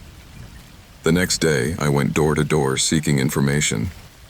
Most of the neighbors were reluctant to talk, but one elderly woman who had lived on the street for decades finally agreed to tell me what she knew. She remembered the Thompson family fondly, mentioning the joy they had brought to the neighborhood. However, her tone turned somber as she spoke of Helen's disappearance. The old woman mentioned how David had changed after that, becoming increasingly isolated and strange. Her words were infused with concern, as if the memory of the man still haunted her. As I listened to the story, a sense of discomfort enveloped me. The idea that David had been under so much pressure, dealing with his wife's disappearance and community pressure, made me question what had really happened. Had it been suicide or something darker? The pressure of societal expectations can be overwhelming, and the house seemed to have been a scene of that suffering. That night, I returned to the house determined to find more answers. As I looked around the study again, I noticed something I had missed. In one corner, there was a small wooden box. I opened it carefully and found a series of letters, some from Helen and some from friends who cared about her. The letters revealed a different side of the story, a woman struggling with her identity and her role as a wife. As I read the letters, I felt Helen's anguish come over me. She spoke of her desire to be more than a perfect wife and the pressure she felt to live up to her husband's and society's expectations. Her words were filled with despair, and the idea that she had reached a breaking point filled me with sadness. As I held the cards, the sound of rustling made me jump. I looked out the window and saw shadows moving in the garden. The night was dark, and the lights in the house were flickering. The feeling that someone was watching me intensified. A wave of fear swept over me. Was it Helen's story taking shape in my mind? Or was there something else in the house that I couldn't see? The thought of staying in the house was becoming more and more unsettling to me. Before I left, however, I felt I should make one last check. Upon returning to the study, I noticed that Helen's diary was missing. My heart raced. Was there someone else in the house? The thought that someone was messing with my mind filled me with panic. As I left, I decided I needed to be more careful. The story of the house had become an obsession, and the idea that someone was trying to silence me was terrifying. I began to document everything I had found, every detail about the Thompson family and their tragedies. I knew I had to have proof if I ever decided to share this information. That night, as I was reviewing my notes, I received a message on my phone. It was an unknown number, and the message was terse. Leave the house alone.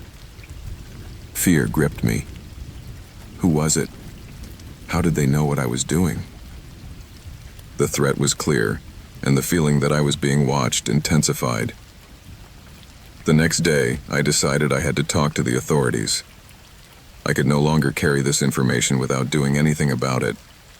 However, the thought of getting involved with the police filled me with anxiety. What if they considered me a suspect? What if this all ended up turning against me?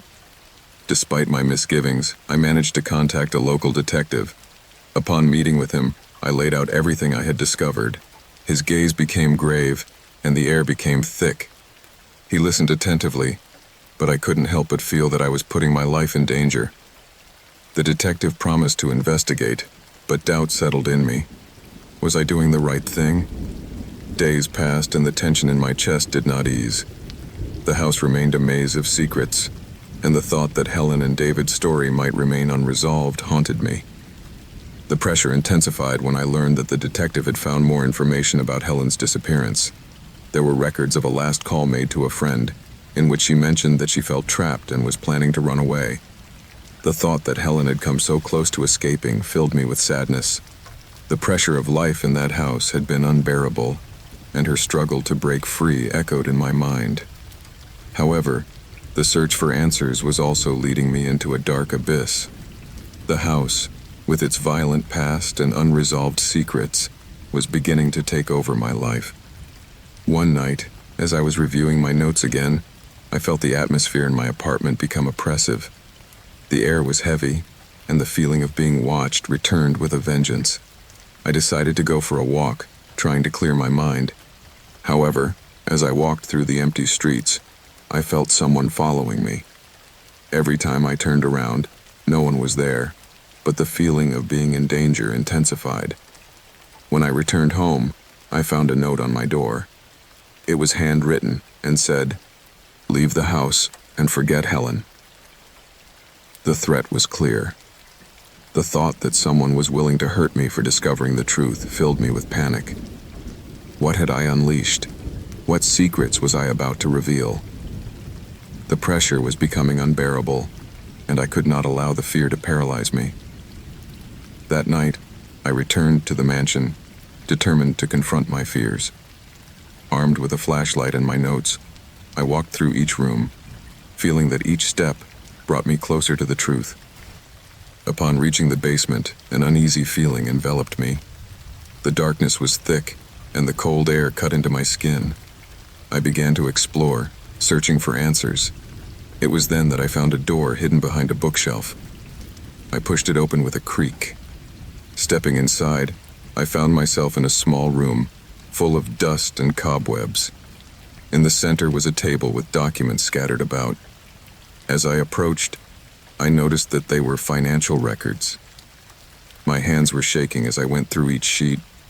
There were strange transactions, money that had been withdrawn from the accounts at key moments. The connection to Helen's disappearance and David's death was becoming clear. Money had been a factor in her tragedy, and I realized that the house itself had been a crime scene. As I was going through the documents, I heard a noise behind me. I turned quickly and saw a shadow moving in the gloom. The feeling that someone was there, watching me, became overwhelming. Without thinking, I ran out, leaving the documents behind. I knew I had been in the house too long.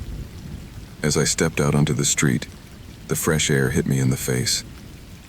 The sense of danger was still present, but there was a spark of determination in me. The truth had to come out, and I couldn't let fear stop me. That night I returned home and sat down at my computer.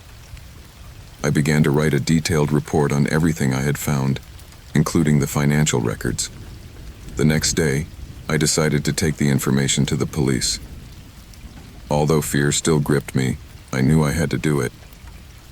The truth could not be silenced. Upon arriving at the police station, I delivered my findings and explained the connection between the house, Helen's disappearance, and David's death.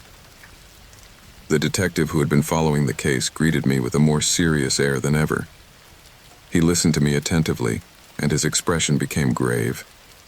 He began to ask questions about what I had found and about my investigations. The feeling that I was finally doing the right thing filled me with relief, but also with fear. I had crossed a line and I knew the repercussions could be devastating. That night, as I was trying to sleep, the sound of a knock on the door woke me up. Opening it, I found a box on the floor. Without looking, I picked it up and carried it inside. Opening it, I found a series of photos of the house, some of them taken from odd angles. On the top was a note that read, "Don't forget what happened here." Fear gripped me. The idea that someone was monitoring my movements was terrifying. I decided I couldn't stay in my apartment. I packed my bags and prepared to leave. The truth was close, but so was the danger. As I left, I felt like the house was trapped in my mind, a labyrinth from which I could not escape. As the days passed, the tension increased. The police began to investigate the documents I had provided, and the story of the house became public. Rumors began to circulate in the town, and the community was filled with unease. The house, which had been a symbol of tragedy, became the center of attention. However, the pressure also intensified. The threats continued, and the sense that I was not safe became increasingly overwhelming. The detective contacted me with news. He had found evidence linking David to a criminal group that had been operating in the area. The idea that the house had been a meeting place for illegal activities filled me with horror. Helen and David's story was far more complex than I had imagined, and the repercussions were still growing. That night, as I reflected on all that I had discovered, a sense of determination came over me. I could not allow Helen's story to fade into silence. I decided that I had to share my experience, not just as a realtor, but as a witness to a tragedy that could not be ignored. I began writing an article, documenting every detail of my research. The story of the house, of Helen and David, had to be told. As I wrote, the pressure in my chest eased. I knew that although I had faced dangers, I had found the strength to fight for the truth. The morning the article was published, the atmosphere in the village changed. The community began to question what had happened in the house, and Helen and David's story came alive. Although I couldn't undo the past, I knew I had done the right thing. The house, with all its secrets, was finally being seen in a new light. As the days passed, the sense of danger faded. I had faced my fears and fought for the truth. The house on the hill, which had been a symbol of tragedy, became a reminder of the struggle for justice. My life as a realtor continued, but Helen and David's story would always be a part of me. The house still stands, a testament to what happened, and although the past cannot be changed, the truth will always find a way to come to light. I have always believed that the past is a place to return to only to learn, not to live. Yet there I was, caught in a web woven by someone I thought I had left behind. The ringing of the phone echoed in the stillness of my apartment, and my heart stopped for an instant. It was a number I didn't recognize, but an uneasy feeling came over me. As I answered, I knew my life was about to change again. On the other end of the line, a familiar voice broke the silence. It was Clara, my ex-girlfriend, the same Clara who had promised she would never cross my path again. Her tone was casual, but there was a subtext that made me shudder. She spoke to me about things that seemed trivial at first, but it soon became clear that she had a hidden purpose. He needed to talk to me. It was not a simple conversation between old lovers. There was an urgency in his voice that made me uncomfortable. The appointment was at a cafe we used to go to. The place had changed little, but I felt completely different. As I walked in, I saw her sitting at a table in the corner, with an expression that looked like a cross between sadness and determination. As I approached, her smile faded, and the tension became palpable.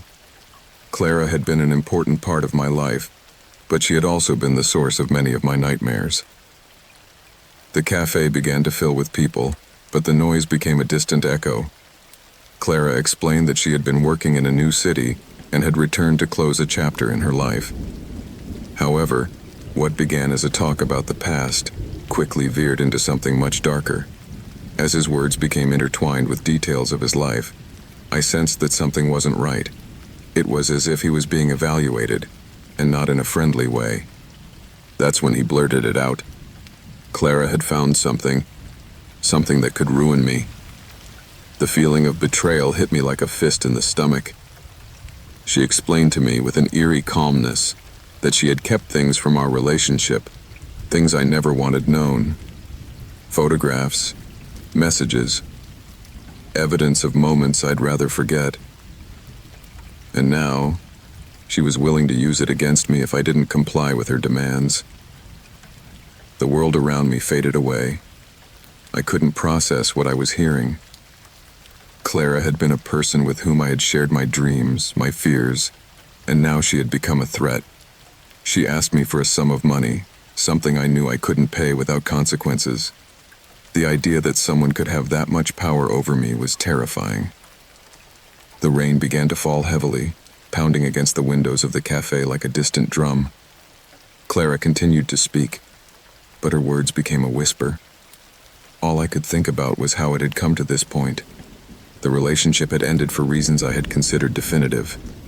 I never imagined that I would meet Clara again in this way. I left the cafe with a blank mind. Darkness hung over the city, and rain soaked my clothes as I walked aimlessly. Every step I took seemed to echo in my chest, and the feeling of despair accompanied me. The life I had built after Clara was beginning to crumble.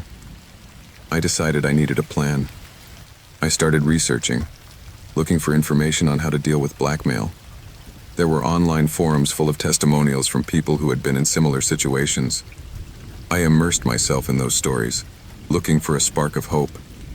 But each story was a reminder of how vulnerable I was.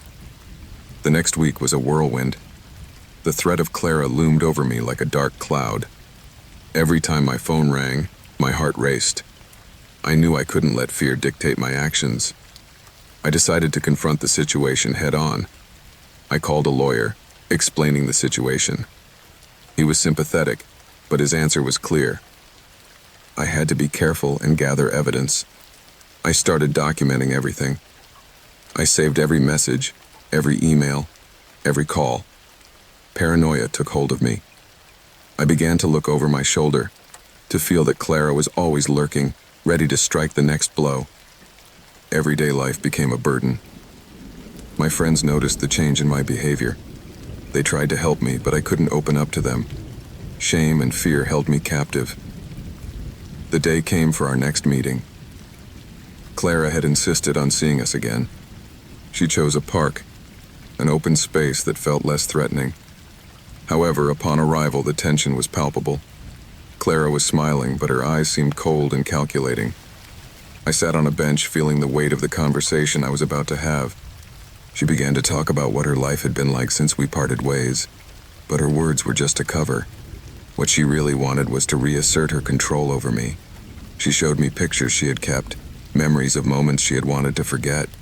Each picture was a reminder of what I had lost, what I had done. Guilt washed over me. The tension increased. Clara made an unexpected move, pulling out her phone and showing me a message on the screen. It was a text she had sent to a mutual friend. It said she was considering talking about our relationship and the secrets she was keeping.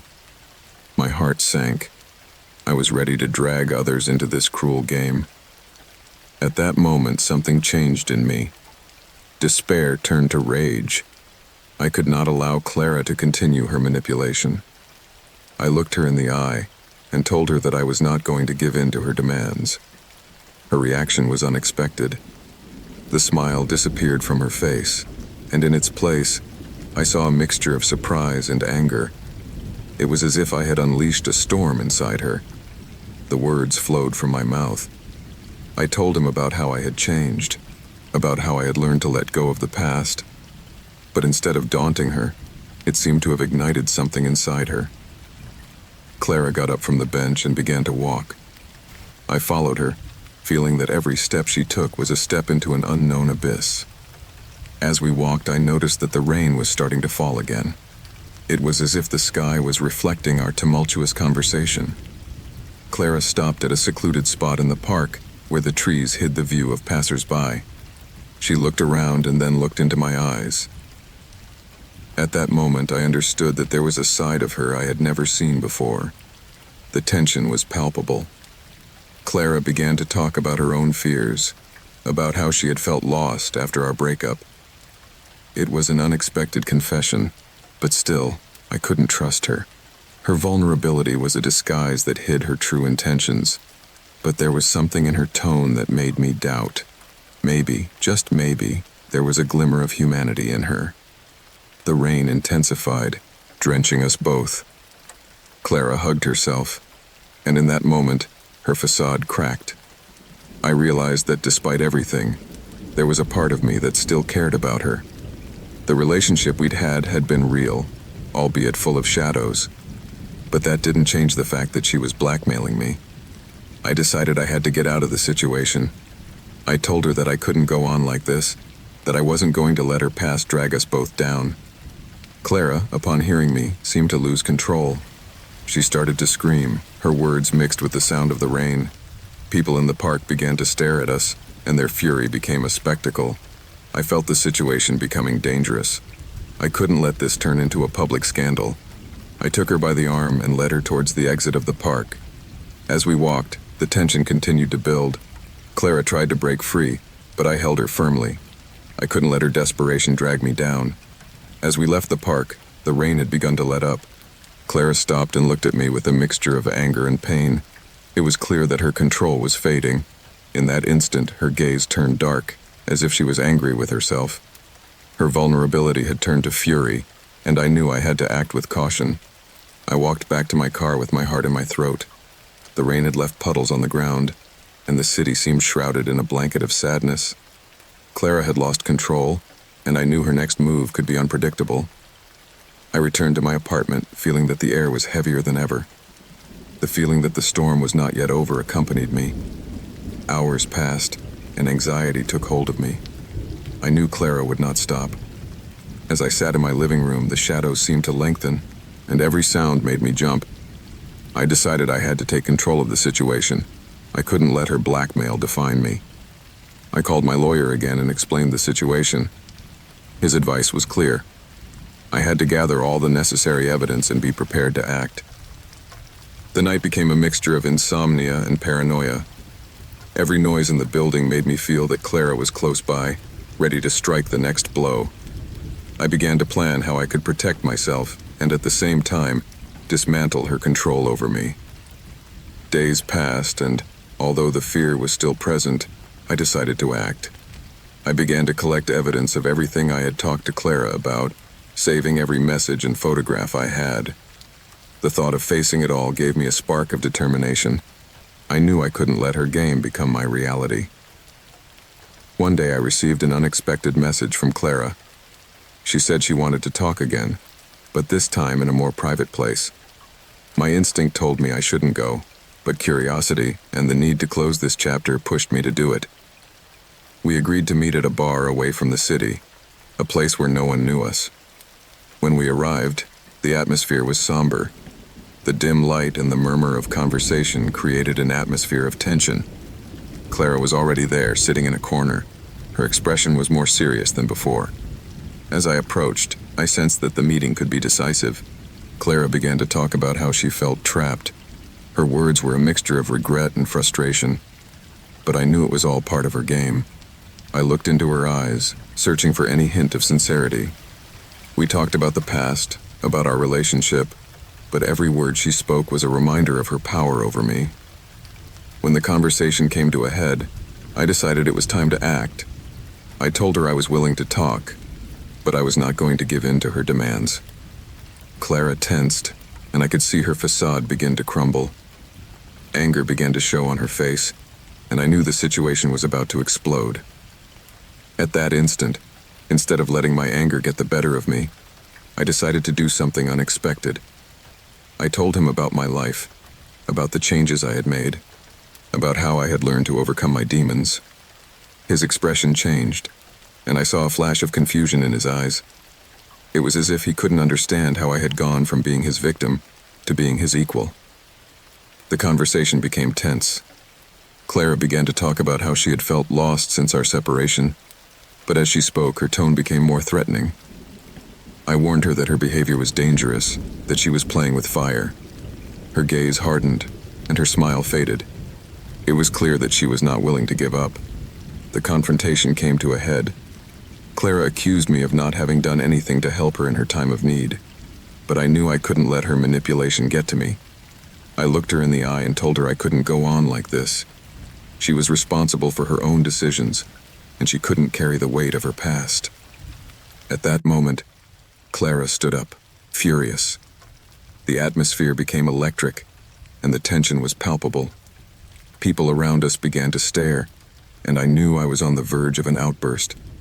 Clara left the bar, and I followed, sensing that the confrontation was not over.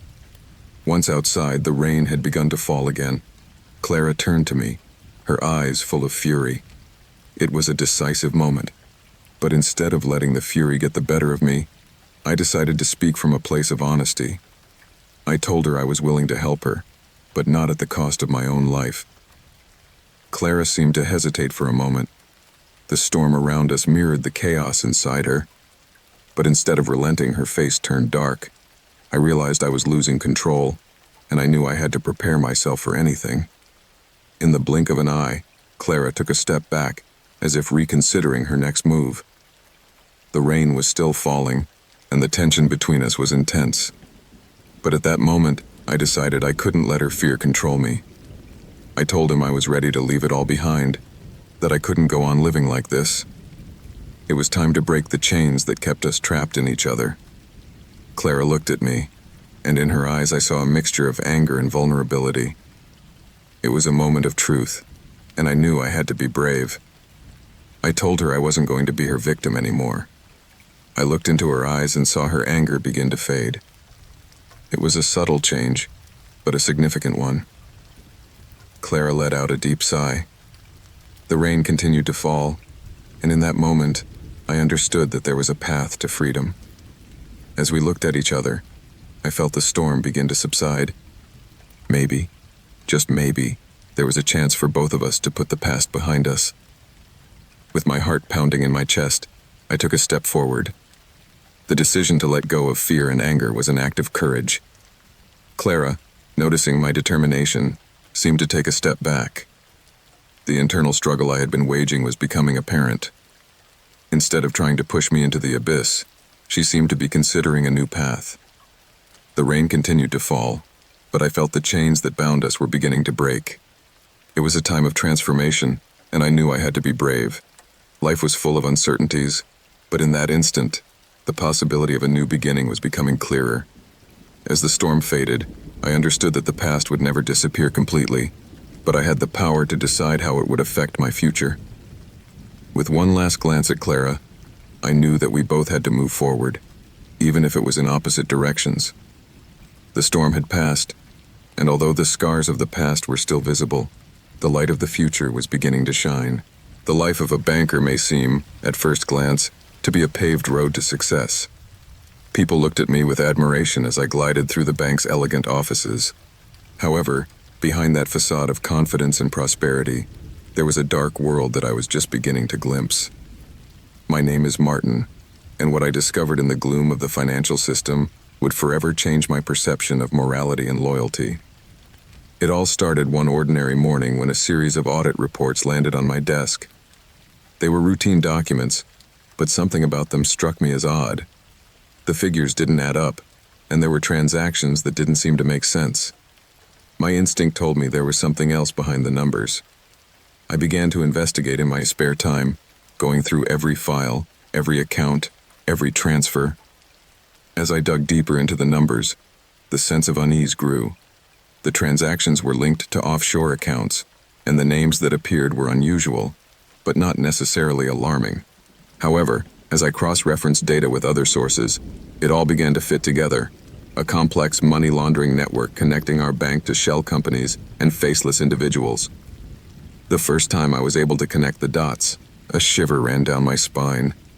Millions of dollars were being passed from hand to hand, from one place to another, like leaves blown by the wind.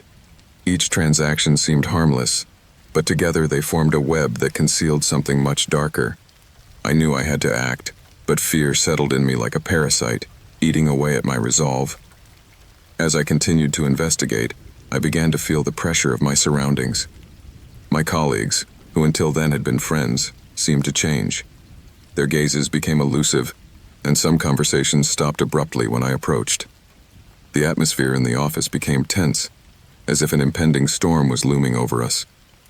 Loyalty to the bank and my superiors began to dissolve into a sea of doubt. One night, while reviewing documents in my office, I heard footsteps in the hallway. The door was ajar, and shadows moved eerily. I peered through the crack and saw one of the directors, a man who had been a mentor to me. His face was pale and tense. I couldn't hear what he was saying, but the gestures he was making were unsettling.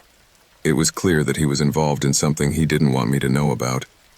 The thought of confronting someone of his status was frightening. However, I knew I could not remain in the dark. The next day, I decided that I needed to talk to a lawyer, someone who could give me guidance on how to proceed. The thought of getting involved with the authorities was terrifying, but standing idly by was equally dangerous. The lawyer, a middle-aged man who had seen his share of financial scandals, was quick to understand the gravity of the situation. He warned me that money laundering was a dangerous game, and that, if I decided to speak out, I would not only be putting my career at risk, but also my life. His words resonated with me, like an ominous echo. The reality of what I was facing began to overwhelm me. As the days passed, the fear intensified. The looks from my colleagues became more hostile, and I began to receive strange phone calls. A few days later, I found a threatening message on my voicemail. I couldn't identify the voice, but the tone was clear. If I continued my investigation, there would be consequences. The threat was subtle, but the message was blunt. The pressure on my shoulders was getting heavier and heavier. The idea of resigning from the bank and leaving everything behind seduced me, but the truth consumed me. I knew I had to act, but the moral dilemma was becoming more and more complicated. On the one hand, there was the desire to do the right thing, to expose the corruption I had uncovered. On the other, there was the fear of losing everything: my career, my reputation, and even my life. I could not keep quiet. The morning I chose to present my findings to the board was the most tense of my life. The conference room was an imposing place, with a long table surrounded by familiar faces. As I presented my findings, the stares around me turned cold. Disbelief was reflected in their faces, but there was also a glint of concern. I knew I was touching a sensitive nerve. The immediate reaction was defensive. Managers began to question my research, to dismiss my findings as errors of interpretation. I tried to remain calm, but the pressure was mounting. My lawyer's words echoed in my mind as I tried to explain the magnitude of the problem. The meeting turned hostile, and I realized I had crossed a line I could not retrace. After the meeting, I felt the air had become thicker. My superiors called me into their offices to discuss my behavior. The feeling that the ground was crumbling beneath my feet became more and more palpable. At that moment, I understood that I had made a choice. I had decided to fight, but I had also put my life at risk. That night, I returned home with a heavy heart. The house seemed like a haven, but the pressure of the situation kept me awake.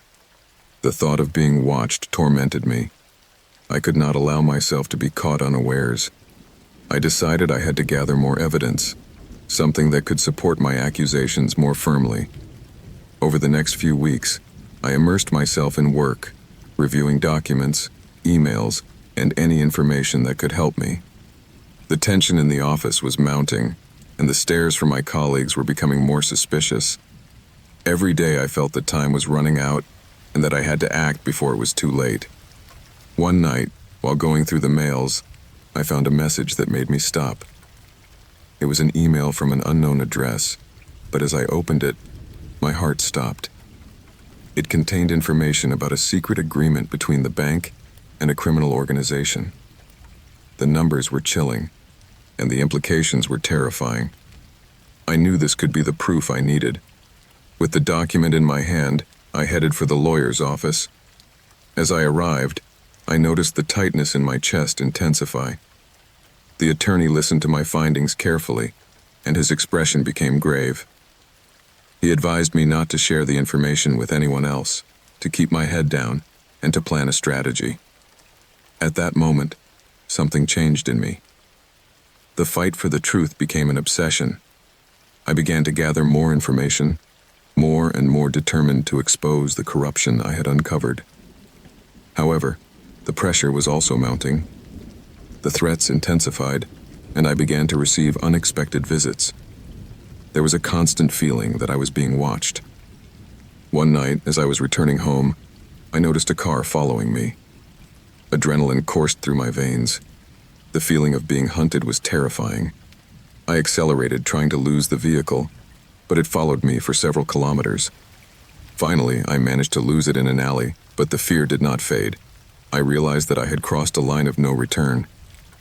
The next day, I contacted an investigative journalist who had worked on other financial scandals. I knew it was risky, but I needed someone else to get involved. The idea of being a lone wolf in this hunt terrified me. In the end, the power of information might be the only weapon I had at my disposal.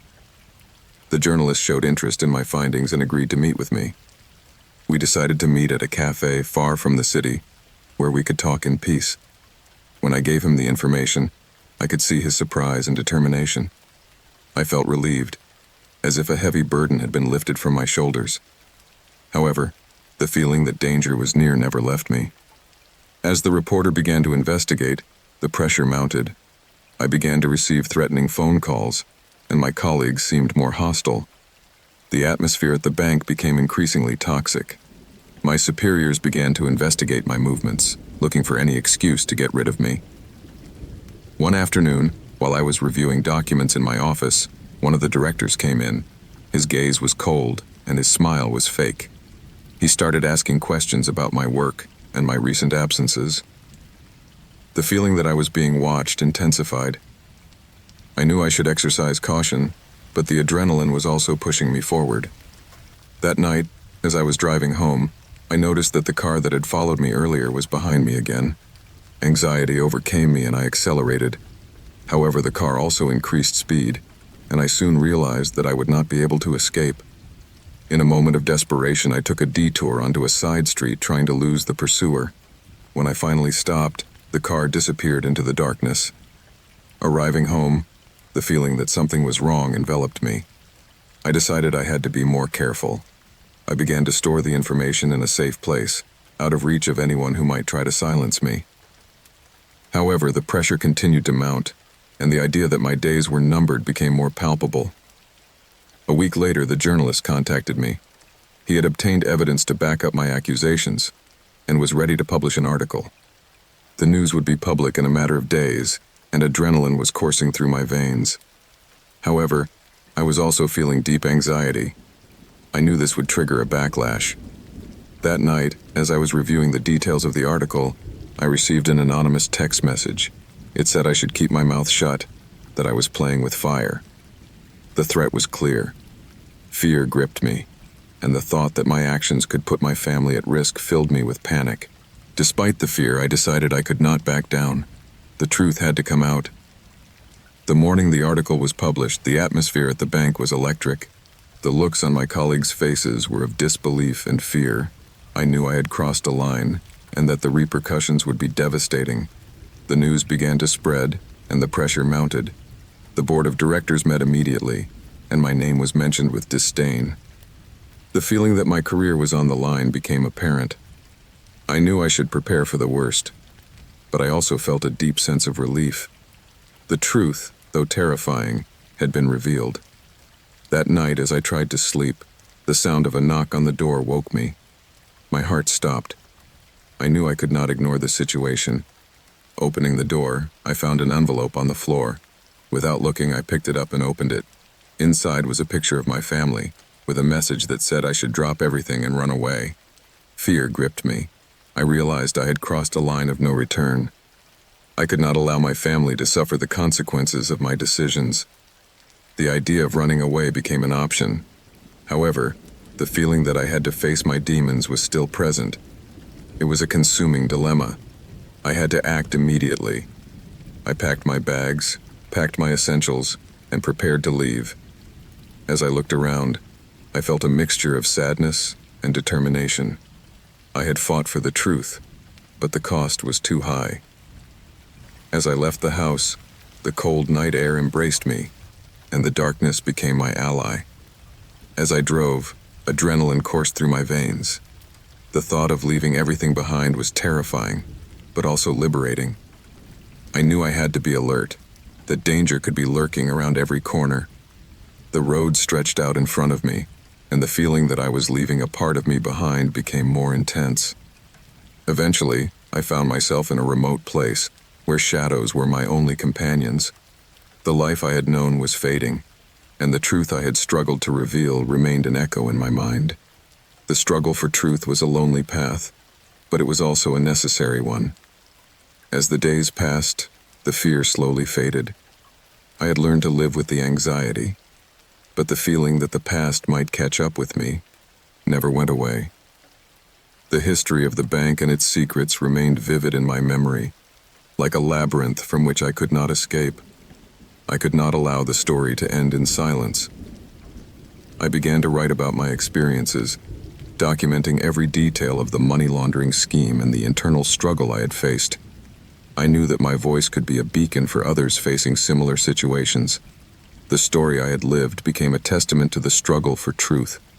Although the road had been thorny and dangerous, I had found the strength in myself to move forward. The life of a banker might seem like a paved road to success, but I had learned that even in silence, the truth always finds a way to come to light. The night was dark and cold, the shadows lengthening on the deserted city streets. My name is Jake Thompson, and as an Uber driver, I had learned to adapt to the peculiarities of nightlife. Most passengers are just anonymous faces, passing stories that come and go. But that night, everything would change. I picked up a passenger in a neighborhood I normally avoided. The request came immediately, and as I made my way to the meeting point, a strange sense of unease settled in my chest. The street was poorly lit, and a thick fog enveloped the buildings. As I arrived, I saw a man standing under a flickering streetlight. His figure was thin and tall, and although I could not see his face clearly, there was something unsettling about his presence. As he opened the door and sat down in the back seat, a draft of cold air crept into the car. I could feel him watching me with a disconcerting intensity. I started the engine, and we began to drive through the city in silence. The radio played softly, but the music failed to drown out the tension building in the air. As we drove on, the man began to speak. It wasn't a casual greeting or a comment about the weather. He began to mention intimate details of my life. He talked about my job at the marketing firm, my problems with the boss, and how I had been considering a career change. His words were precise, as if he had been spying on my movements for months. I tried to remain calm, thinking it might just be a coincidence. After all, people share things on their travels, but this passenger seemed to know more than he should. I wondered if there was any way he could have gotten that information. My thoughts raced through my mind as I tried to concentrate on the road. Every time I turned right or left, the man seemed to anticipate my movements. His voice was soft, almost hypnotic, and although he showed no emotion, there was an air of confidence that made me uncomfortable. He spoke of my family, mentioning my sister's name and how she had been dealing with health issues. It was a low blow, and I felt exposed, vulnerable. The night was getting darker, and the city lights were fading around us. The temperature in the car seemed to drop lower and lower, and the cold became palpable. The man continued to speak, and his tone became more serious. He described my fears, my insecurities, even my innermost dreams of leaving it all behind and seeking a more meaningful life. I tried to keep the conversation superficial, but it was as if he knew my words were just an attempt to deflect attention. At that moment, I decided I had to do something. My mind was filled with questions. Who was this man? How did he know so much about me? The thought that I might be under surveillance filled me with dread. As I drove down increasingly lonely streets, the feeling of claustrophobia intensified. Every time I looked in the rearview mirror, I met his dark, piercing eyes. It was as if he could read my thoughts, anticipate my reactions. The feeling of being a prisoner in my own car grew, and what began as an ordinary trip turned into a nightmare. I decided to take an alternative route, hoping that the longer journey would give me time to think about how to escape from this situation. But the man didn't seem to flinch. His voice remained steady, like an endlessly flowing river, and he continued to break down my life choices, my fears. He spoke of my recent breakup, how it had left me feeling lost and desolate. The cold in the car was becoming increasingly uncomfortable, and I felt sweat beginning to bead on my forehead. I tried to change the subject, but he would always come back to the points that made me feel exposed. It was as if every word thrown into the air was a thread tying him to me, weaving a web of control and desperation. In a moment of desperation, I decided to put an end to this madness. I looked for an excuse to end the trip, but the man stopped me with a simple statement. He spoke of decisions he had made in the past, of paths he could not retrace. His words sounded like a warning, and the echo of his voice resounded in my mind. I realized that I had been trapped in a game from which I could not escape. The idea that he knew my deepest fears filled me with panic. Adrenaline began to flow through my body, and the need to get out of the situation became paramount. However, the road was getting darker, and the lights of the city were fading behind us. I pulled into a gas station. The lighting was dim and the place was deserted. I told him I had to make a quick stop, and although his expression didn't change, I felt the tension in the air become palpable.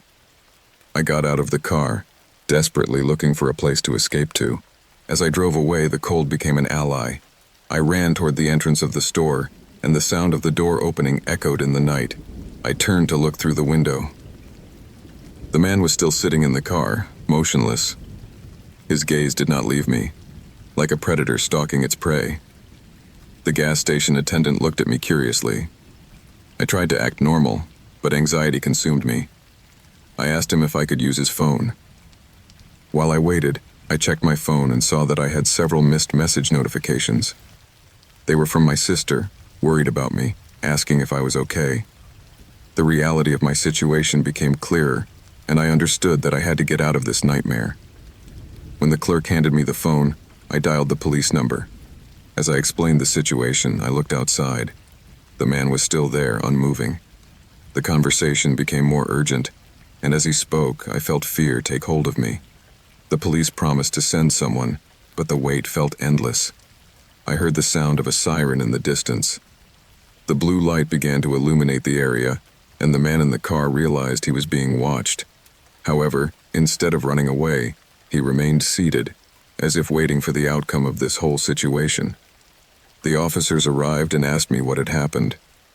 As I related my story, the man got out of the car and slowly approached. The tension in the air was palpable, and the officer looked between him and me, assessing the situation. The man smiled. It was as if he was enjoying the terror he had struck in me. The officers began to question him, but he seemed to have an answer for everything. His calm was unnerving, and despite the questions, he never lost his composure. He spoke about me in a way that only someone who had been watching my every move could. His every answer was a direct hit to my vulnerability. The situation became confusing.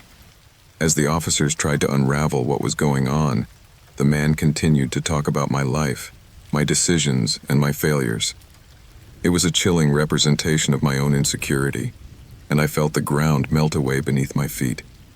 I couldn't escape his gaze. It was as if I had been caught in a mirror reflecting my worst fears. After a tense exchange, the officers decided there was insufficient evidence to arrest him. Helplessness filled me with rage. As he walked away, the man looked at me once more, and in his gaze was a mixture of triumph and defiance. It was a victory for him and a defeat for me. I stayed at the gas station as the officers drove away, feeling that a part of me had been lost in that dark, cold night. The feeling of fear and vulnerability clung to me. Life went on, but that experience left an indelible mark on my mind. From that night on, every time I picked up a passenger, the anxiety returned. The shadows grew thicker and the darkness more oppressive. The echo of his words echoed in my mind, reminding me that there was someone out there who knew my darkest secrets. Life as an Uber driver became a constant game of shadows, where I was never sure who my next passenger might be. The nights became longer and longer, and the city became a maze of uncertainty. The experience had changed me. The confidence I once had in my life faded, and each trip became a burden, a reminder that sometimes the real terror comes not from the unknown, but from the deep knowledge someone may have of you. The rain was coming down hard that night, a steady drumming on the roof of the museum that seemed to want to drown out any further sound. My name is Ethan Miller, and I'm a security guard at the city's Museum of Modern Art. Guard nights are usually long and lonely, but tonight, the storm outside was throbbing with an intensity that portended trouble. The museum, an old building with large windows and brick walls, had an air of mystery that had always fascinated me. As the night wore on, however, that fascination turned to unease.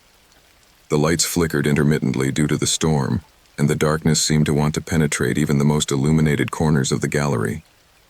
As I walked through the lobby, checking the security cameras, an uneasy feeling came over me. It was as if someone was watching me. I tried to shake off the thought, but the feeling persisted, like an echo in my mind. With each step, the sound of the rain grew louder, as if the storm was trying to warn me of something.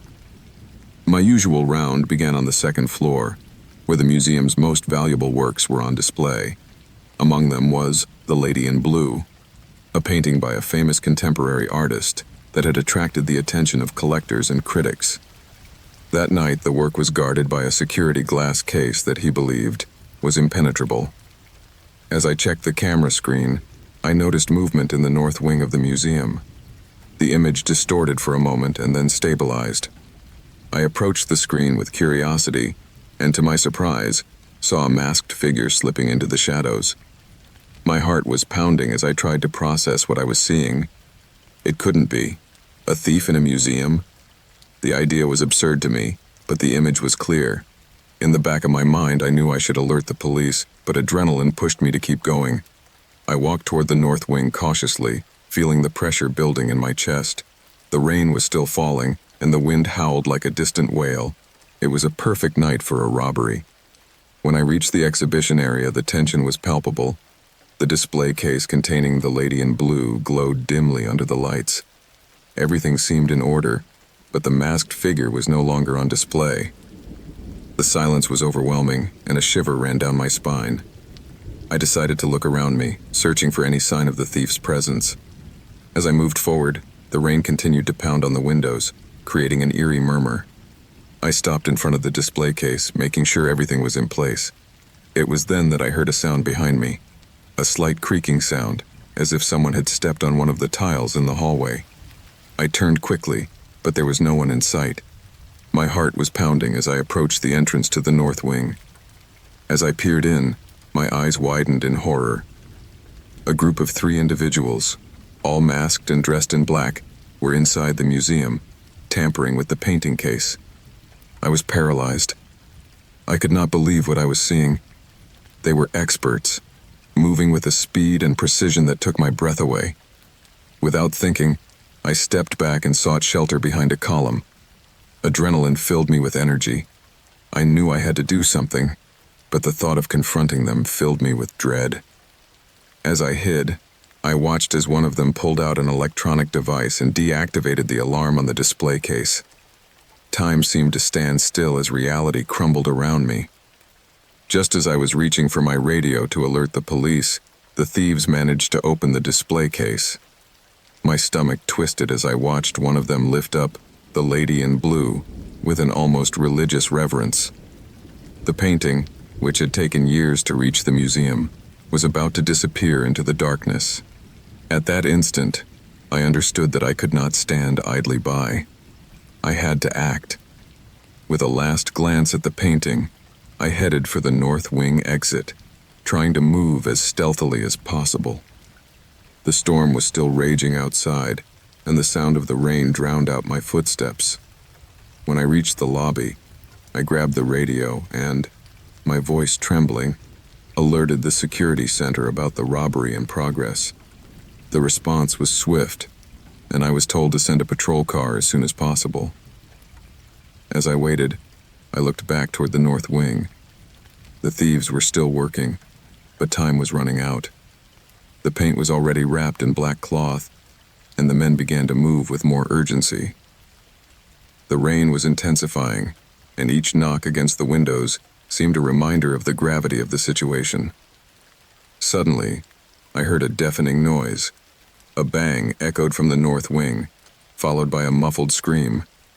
The thief who had been tampering with the painting had fallen, and the black cloth slipped, exposing the masterpiece. Chaos ensued. The other thieves began to argue, and panic set in. It was the moment I needed. I came out of my hiding place and ran toward the north wing, determined to confront them. The rain was still coming down hard, and adrenaline was coursing through my veins. As I entered, I saw the three men in a state of panic. They were looking at each other, searching for a way out. Quickly, I looked around for something to use as a weapon. My eyes landed on a fire extinguisher on the wall. I grabbed it and picked it up, ready to defend myself. Just as I was about to approach, one of the robbers turned around, and our gazes met. It was a moment of pure tension. The rain was still echoing in the background, like a distant drum. Suddenly, the thief took a step toward me. Without thinking, I pressed the button on the fire extinguisher. A cloud of white foam burst into the air, covering everything around me. The thief stopped, stunned by the sudden explosion of foam. I took advantage of the confusion to run at him and try to disarm him. I threw myself on top of him, and we both fell to the ground. As we struggled, I felt the pressure of the other two men closing in. With a quick move, I managed to pin the thief down and held him on the ground. The rain was still falling, and the noise from outside mingled with the chaos unfolding in the museum. The other two thieves approached, but instead of helping their companion, they began to argue with each other. Tension was palpable in the air, and panic had set in. Just when I thought all was lost, I heard the sound of sirens approaching. The police were on their way. Hearing the sirens, the robbers began to panic. They looked at each other, and in a moment of desperation, decided they must flee. One of them threw a punch at my face, and pain coursed through me, but I didn't stop. With a last-ditch effort, I managed to grab the thief I had pinned down and shout that there was a robbery in progress. The thief, still struggling to free himself, looked at me with a mixture of fury and fear. The door to the north wing burst open, and police officers rushed in, armed and ready to act. The scene descended into total chaos. The robbers tried to escape, but the police quickly intercepted them. The rain continued to fall non-stop, and the sound of the water against the ground mingled with the shouts and commands of the officers. The tension slowly dissipated as the robbers were subdued and handcuffed. With my heart still pounding, I picked myself up off the ground, feeling the adrenaline begin to fade. An officer approached me, asking if I was okay. As I watched the thieves being led away, a mixture of relief and exhaustion washed over me. The painting was safe, and the museum had survived one of the most intense nights in its history. Eventually, the rain stopped, and fresh air filled the night. The storm gave way to clear skies, and as I looked up at the illuminated museum, I realized that I had faced an ordeal I never imagined. The experience marked me in ways I did not yet fully understand. From that night on, my life as a security guard changed. Every time I entered the museum, I remembered the adrenaline of the fight, the tension of the moment, and the fragility of the security I thought I had. The rain was still falling, but it was no longer just a background sound. It was a reminder that, at any moment, life can change. The experience taught me that art and security are more fragile than they appear, and that one should never underestimate the power of the darkness that lurks in the night. I am Dr. Samuel Green, a clinical psychologist. My job is to help people unravel the mysteries of their own minds. I have treated many patients over the years, but none like him. His name is Adam, a man in his 30s who came to my office with a case of severe amnesia, a gap in his memory that had left him trapped in a maze of confusion. From the first session, I noticed that Adam had a blank stare, as if he was searching for something he couldn't find. His past was an enigma, and every attempt to remember was like trying to grab water with his hands. The amnesia had been triggered by a car accident, I was told, but as we began our sessions, I sensed that there was something deeper, something dark lurking in the shadows of his mind. The first time I saw him, the rain was coming down hard. The drops were hitting the window glass, creating a somber atmosphere that seemed to mirror Adam's emotional state. We began the therapy process with relaxation and visualization techniques. At first, there was no significant progress. Adam talked about his daily life, his work as a graphic designer, and his interpersonal relationships, but the details were vague and blurred. However, as the sessions progressed, he began to recall fragments of his past. They were fragmented, often confused memories, but there was a disturbing pattern. She spoke of tense moments, of heated arguments with someone she couldn't identify. His eyes would darken when he mentioned a female figure, and anguish would come over him. Something in his voice told me that these memories were not trivial. One afternoon, as the rain continued to fall, Adam was silent. He looked out the window, as if trying to see something beyond the storm. Suddenly, his voice trembled. He remembered a place, an old building in an abandoned part of town where he had been before the accident. His words were choppy, and I could see the struggle on his face. The image of that place seemed to haunt him, and a shadow crossed his gaze. We began to explore his memories, and each session became more intense. He talked about a group of people, clandestine meetings, and a secret that involved him. The rain continued to fall outside, and the atmosphere grew heavier with each revelation. Adam's anguish was palpable, and the sense that something dark was lurking in his past kept him on the verge of collapse. One night, after a particularly intense session, I decided that I should investigate on my own. Curiosity led me to search for information about Adam's accident. I found a police report that told of a crash at a lonely intersection. The details were sparse, but it mentioned that his car had been found at a strange scene. No other vehicles were involved, and no evidence was found as to why he had been there. With this information in mind, I decided to visit the accident scene. The night was dark and cold, and the rain was falling again, creating an atmosphere of desolation. Upon arrival, I felt a pang of unease.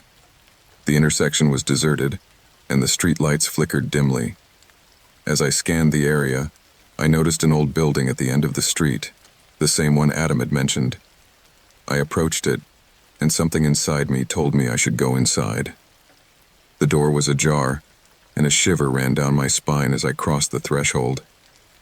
The darkness inside the building was thick, and the air smelled musty and abandoned.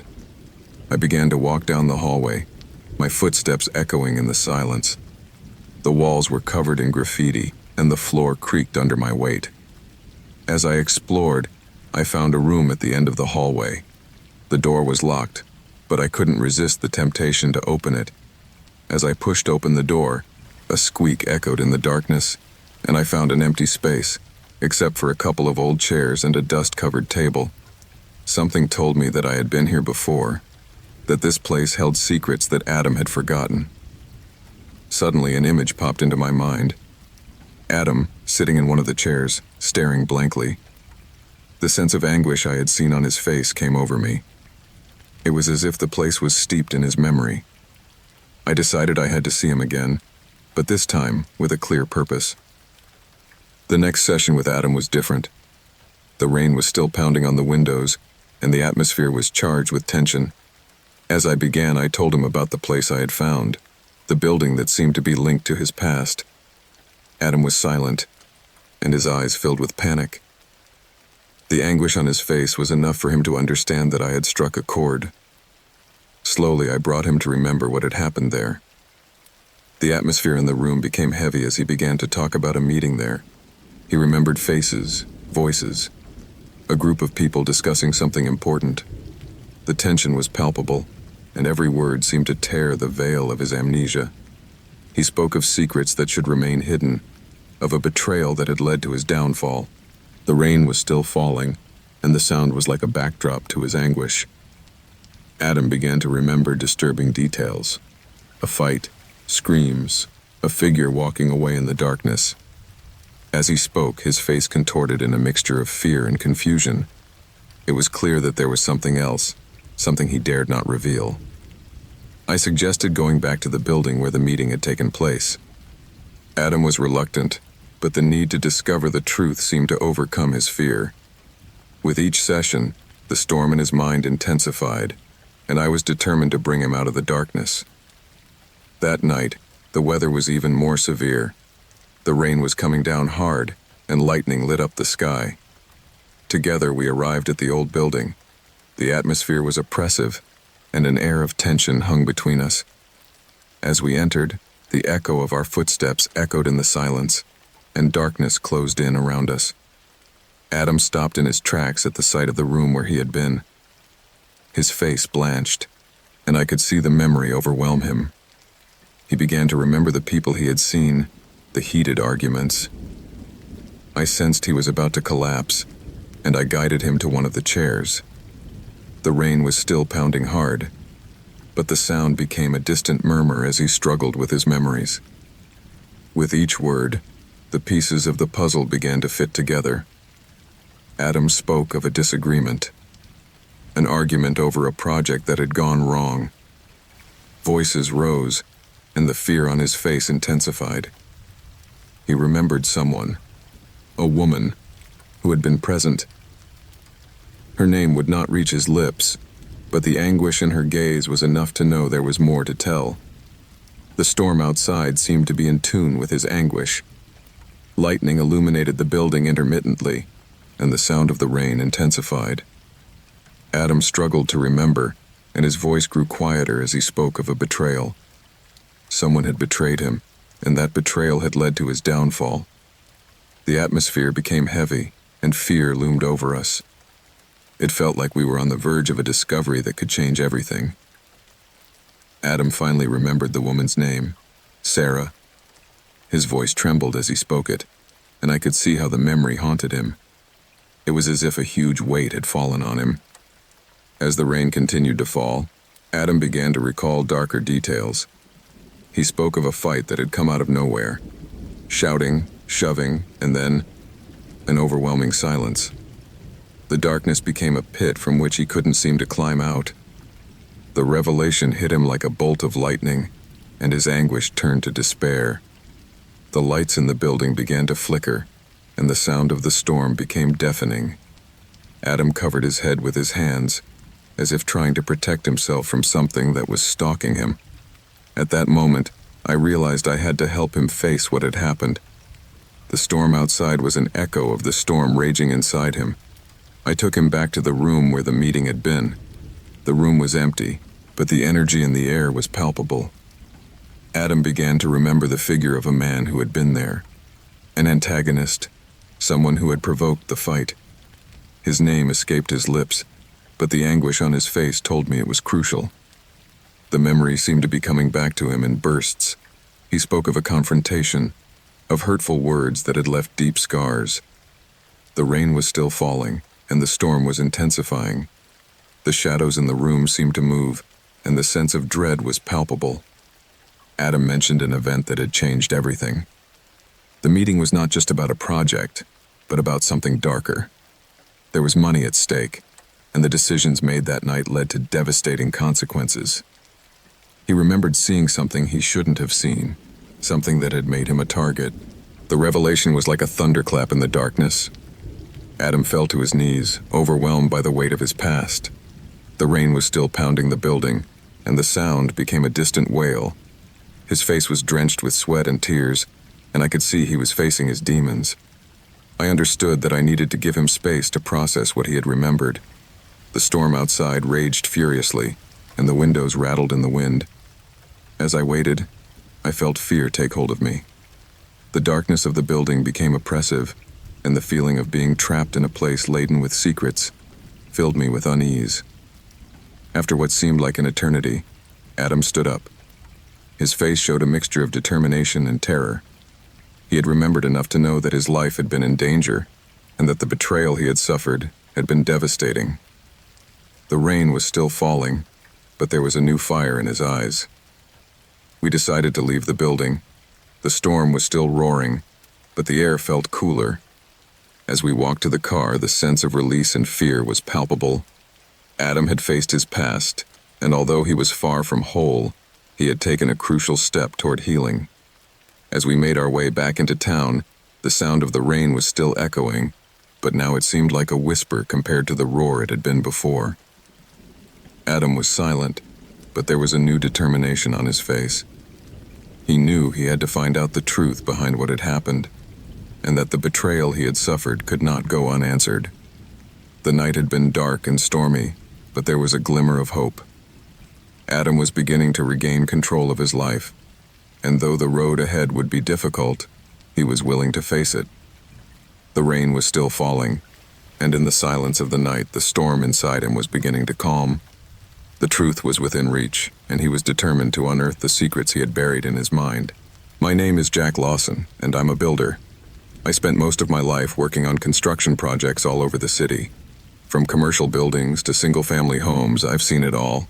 However, nothing could prepare me for what happened on that lot, where a new apartment complex was on its way to becoming a symbol of modernity. It was an overcast day, and the breeze was chilly, but that didn't stop me. We started digging, eager to move the project forward. The sound of the machines echoed in the air, and the smell of wet earth filled my lungs. As the shovel of the excavator sank into the ground, a group of workers moved around us, monitoring the progress. Everything seemed normal until, suddenly, the excavator operator raised his shovel with a shout of alarm. I looked where he was pointing, and my heart stopped. What had been a simple day's work turned into absolute horror. There, in the disturbed earth, was more than just dirt and rocks. It was human remains. The sight made my stomach turn. The bulldozer stopped dead in its tracks, and silence enveloped the place like a heavy blanket. Murmurs began to rise among the workers, but I was motionless, unable to process what I was seeing. The figure in the dirt was scrawny, covered in mud, but the shape was unmistakable. An outstretched arm, a hand with fingers intertwined in a final gesture. The image stuck in my mind like a nightmare I couldn't escape. The excavator backed up, and the operator stepped out, pale as a sheet. A shiver ran down my spine as I looked at the wreckage. I didn't know how much time had passed before the authorities arrived. The place became a hive of activity. Police and forensics arrived quickly, and the scene was surrounded by security tape. Blue and red lights flashed, casting glimmers over the grounds that had once been just a work site. My mind was in a whirl. Who was this person? How had he ended up here? Forensics began to work, carefully circling the remains. As I watched, I felt a mixture of curiosity and horror. Someone's life had ended here, and the earth I had been working on had become their grave. The thought that I had been ignoring such a dark secret filled me with anxiety. Each stroke of the shovel echoed in my mind as a reminder of what I had discovered. The next few days were a mixture of chaos and anticipation. News spread like wildfire. The media swarmed outside the construction site, and public attention focused on the mystery of the remains. Police began to investigate, interviewing everyone who had been on the site. Pressure mounted and tension was palpable in the air. I returned to the site each day, feeling the need to understand what had happened. As forensics continued its work, I found myself increasingly intrigued. The news spoke of a possible homicide, of a disappearance that could be linked to the remains. The idea that someone had been murdered in that place haunted me. How long had it been since that person had been forgotten? Who had it been? In my off hours, I began to investigate on my own. I talked to people in the neighborhood who shared rumors of disappearances and strange occurrences in the area. There were stories of a woman who had disappeared years ago, as well as a young man who never returned home one night. Everything pointed to a dark past that had been hidden beneath the surface. The earth he was excavating contained not only sand and stones, but also buried secrets. One afternoon, while going through police files on missing persons cases, I came across a photograph that chilled my blood. The woman in the picture had a familiar countenance. She was similar to the figure I had seen in the wreckage. Her name was Emily Turner, and she had disappeared more than 5 years ago. News of her disappearance had shocked the community, but the case had been closed with no answers. The connection filled me with indescribable fear. As I continued my investigation, anxiety began to grip me. The thought that I had been so close to a tragedy kept me awake at night. The image of Emily haunted me, and the question of how her life had ended on that lot consumed me. The construction site had become a constant reminder of her pain. I needed answers. I decided to take it a step further. There was an old friend who worked in the police department. I knew I could rely on him for information. I called him, and after some reluctance, he agreed to meet with me. We met at a nearby cafe, and as the rain poured outside, I talked to him about my concerns about Emily's case. He told me that, although there was circumstantial evidence, there was little that could be done without a body. The police had followed some leads, but nothing had led to closure. I felt a weight in my chest as I listened to his words. The lack of answers had left Emily's family devastated. The feeling of helplessness filled me with rage. I returned to the construction site, determined to uncover the truth. As I explored the area where the remains had been found, I noticed something on the ground. A small object glittered among the dirt and stones. I bent down and picked it up. It was a pendant, a small silver heart. My heart stopped. I knew I had seen that pendant in Emily's photograph. Panic took hold of me, and I realized I had been so close to the truth. The elation of finding the pendant quickly turned to a sense of dread. What did this mean? Was there someone who had been watching? The thought that someone might have been aware of my investigation filled me with unease. I looked around, feeling the shadows lengthening around me. The rain was still falling, and the air was thick with tension. I decided that I should take the pendant to the police. I felt I had made an important discovery, something that might help close Emily's case. As I drove, anxiety gripped me. The idea that the truth was finally within reach filled me with hope, but also fear. What would happen when the truth was revealed? Arriving at the police station, I was greeted by my friend. I handed him the pendant and explained how I had found it. His expression changed, and I could see that the news was more important than I had imagined. He himself took the initiative to investigate further. I was relieved, but the uneasy feeling did not go away. The next few days were a whirlwind of activity. The police began to track down leads related to the pendant, and each new development kept the community in a state of anxiety. The rain was relentless, and the weather seemed to reflect the chaos that had broken out. Emily's story came alive again in the media, and questions about her disappearance resurfaced with a vengeance. Meanwhile, the pressure on me was mounting. The idea that someone might have been watching me became an obsession. I couldn't stop looking over my shoulder, feeling shadows moving around me. Anxiety turned to insomnia, and every time I closed my eyes, the image of Emily and her pendant haunted me. One night, as I was reviewing my notes at home, I heard a knock at the door. The sound echoed in the darkness, and unease filled me. The rain was pouring down, and the streetlights flickered in the storm. There was no one in sight.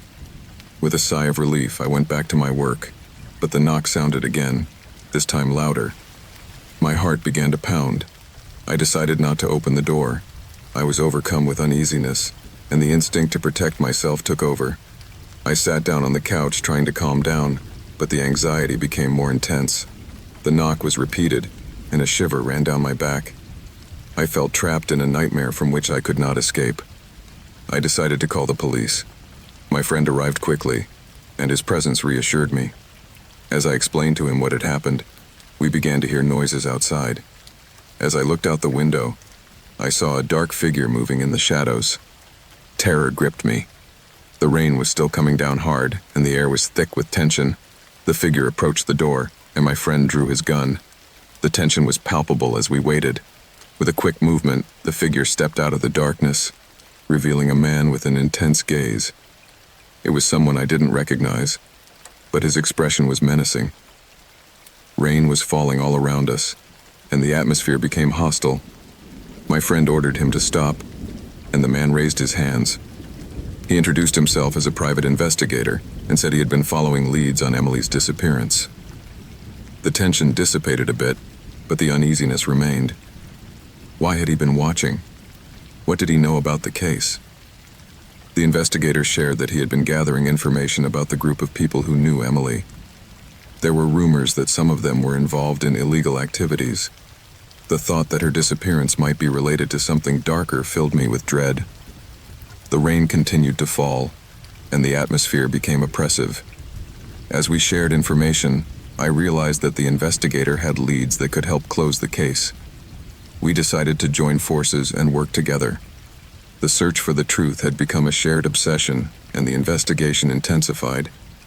We spent days reviewing files, interviewing people who had been close to Emily. As the rain continued to fall, the pressure mounted. The shadows of the past lengthened, and each revelation seemed to lead us closer to the truth. As we dug deeper, we discovered surprising connections between people who knew Emily and criminal activity in the area. The idea that her disappearance might be part of something bigger became a frightening reality. After weeks of investigation, we found a lead that led us to an abandoned location on the outskirts of town. It was an old warehouse that had been used for illegal activities. The rain was still falling, but we were determined to face whatever could be found there. As we entered, the air was permeated with a smell of mold and decay. Shadows moved in the corners, and the silence was overwhelming. As we explored, we found traces of a struggle, overturned furniture, footprints on the floor. It was clear that something had happened there. As we moved on, we found a room at the back of the warehouse. The door was ajar, and a shiver ran down my spine. As we entered, the darkness was thick, but there was something glowing in the corner. As we approached, the light from our flashlights illuminated a familiar object. It was the pendant I had found at the construction site. Horror gripped me as I realized there was more. There were torn clothes, and in one corner, an old, dust-covered journal. As I opened it, a sense of dread came over me. The pages were full of scribbles, but there was one name that kept repeating over and over: Emily. It was her diary. The words were filled with anguish, fear, and despair. She described encounters with people who had been part of her life, and who now seemed to be involved in something darker. The rain was still falling outside, and the sound of the water became an echo of her pain. I understood that she had been trapped in a world from which she could not escape. The investigator and I shared a look of horror. The truth we had been searching for was there, on those worn pages. Emily had been in danger, and her last days had been torment. The thought that her life had ended in that place filled me with sadness. As we left the warehouse, the rain was still falling, but now it was a comforting sound. We had found answers, but the pain of loss still weighed on us. The search for the truth had been an exhausting journey, but we had discovered what had happened to Emily. The police were notified, and the case was reopened with renewed ferocity. The community began to unite in the search for justice. Although the road ahead would be difficult, there was a sense of hope in the air. Emily would not be forgotten, and her story would finally begin to be told. As I reflected on all that had happened, I realized that the land I had been working on would never be the same again. I had unearthed secrets that had been hidden and given voice to a story that needed to be heard. The rain was still falling, but now it was a symbol of renewal, of hope. The truth had come out, and although the pain of loss would linger, the fight for justice had begun. My name is Daniel Rourke, and I am a chef at one of the most prestigious restaurants in the city. Brasserie Duval is a sanctuary of flavors, a place where flavors are elevated to an art. Every dish I create is an extension of my passion for gastronomy, and every ingredient I use is carefully selected. However, what I discovered in the pantry one stormy night would change my life forever. It was an ordinary Wednesday, and the restaurant was in full swing. Dinner had begun, and the atmosphere was filled with excited murmurs and the clinking of glasses. As I organized the kitchen, I decided it was the perfect time to check the pantry, making sure everything was in order for the next day's service. I headed to the storage room, where the aromas of spices and herbs mingled in the air. As I opened the door, a blast of cold air hit me in the face. The room was in semi-darkness, illuminated only by the flickering lights from the kitchen. As I began to scan the shelves, something caught my eye. A dark jar, set apart from the others, sat in a corner. I had seen it before, but had never paid much attention. This time, however, an instinct led me to approach it. The bottle was covered with dust, and its label was illegible. As I held it up to the light, I noticed something inside. It was a dark-colored powder, almost black. My curiosity got the better of me, and I decided to open it. The smell it emanated was pungent, almost sour, and it made me take a step back. I couldn't identify it, but there was an eerie familiarity in the fragrance. I decided not to use it in the kitchen, but I couldn't shake the feeling that there was something else behind that bottle. The uneasiness made me check the nearby shelves for other ingredients. As I did so, the idea that someone had placed that jar there filled me with distrust. What was that powder doing in my pantry? Why had it been hidden? That night, as the restaurant closed and the last customers were leaving, the uneasiness was still present. My thoughts revolved around the jar. I decided it would be best to take it home and analyze it calmly. The idea of an unknown ingredient being in the kitchen made me uncomfortable. The restaurant's reputation was at stake, and I couldn't risk something like this affecting my work. When I got home, I placed it on the kitchen table. The yellowish light illuminated the dark jar, and curiosity mingled with fear. I began to search for information about similar powders online, but nothing matched what was before me. Anxiety grew when I found a couple of forums where people were discussing rare and dangerous ingredients. Some mentioned illegal substances, and the thought filled me with helplessness. Had I been in contact with something like that? The night became long, and anxiety kept me awake. Finally, I decided to take the vial to the laboratory of a friend, a scientist who worked at the local university. The idea that a strange ingredient might be related to something darker filled me with determination. The next morning, I headed to the lab, feeling that each step brought me closer to an unsettling truth. My friend, Dr. Michael Carter, examined the vial closely. As he did so, my mind traveled to the possible consequences of what he might discover. The lab was filled with instruments and test tubes, a place where science mingled with curiosity. Michael took samples of the powder and began testing. As the minutes passed, the tension in the air became palpable. Finally, he turned to me with a serious expression. What he had found was a compound that he could not fully identify. However, he mentioned that some of its components were known to have toxic properties. The revelation chilled me.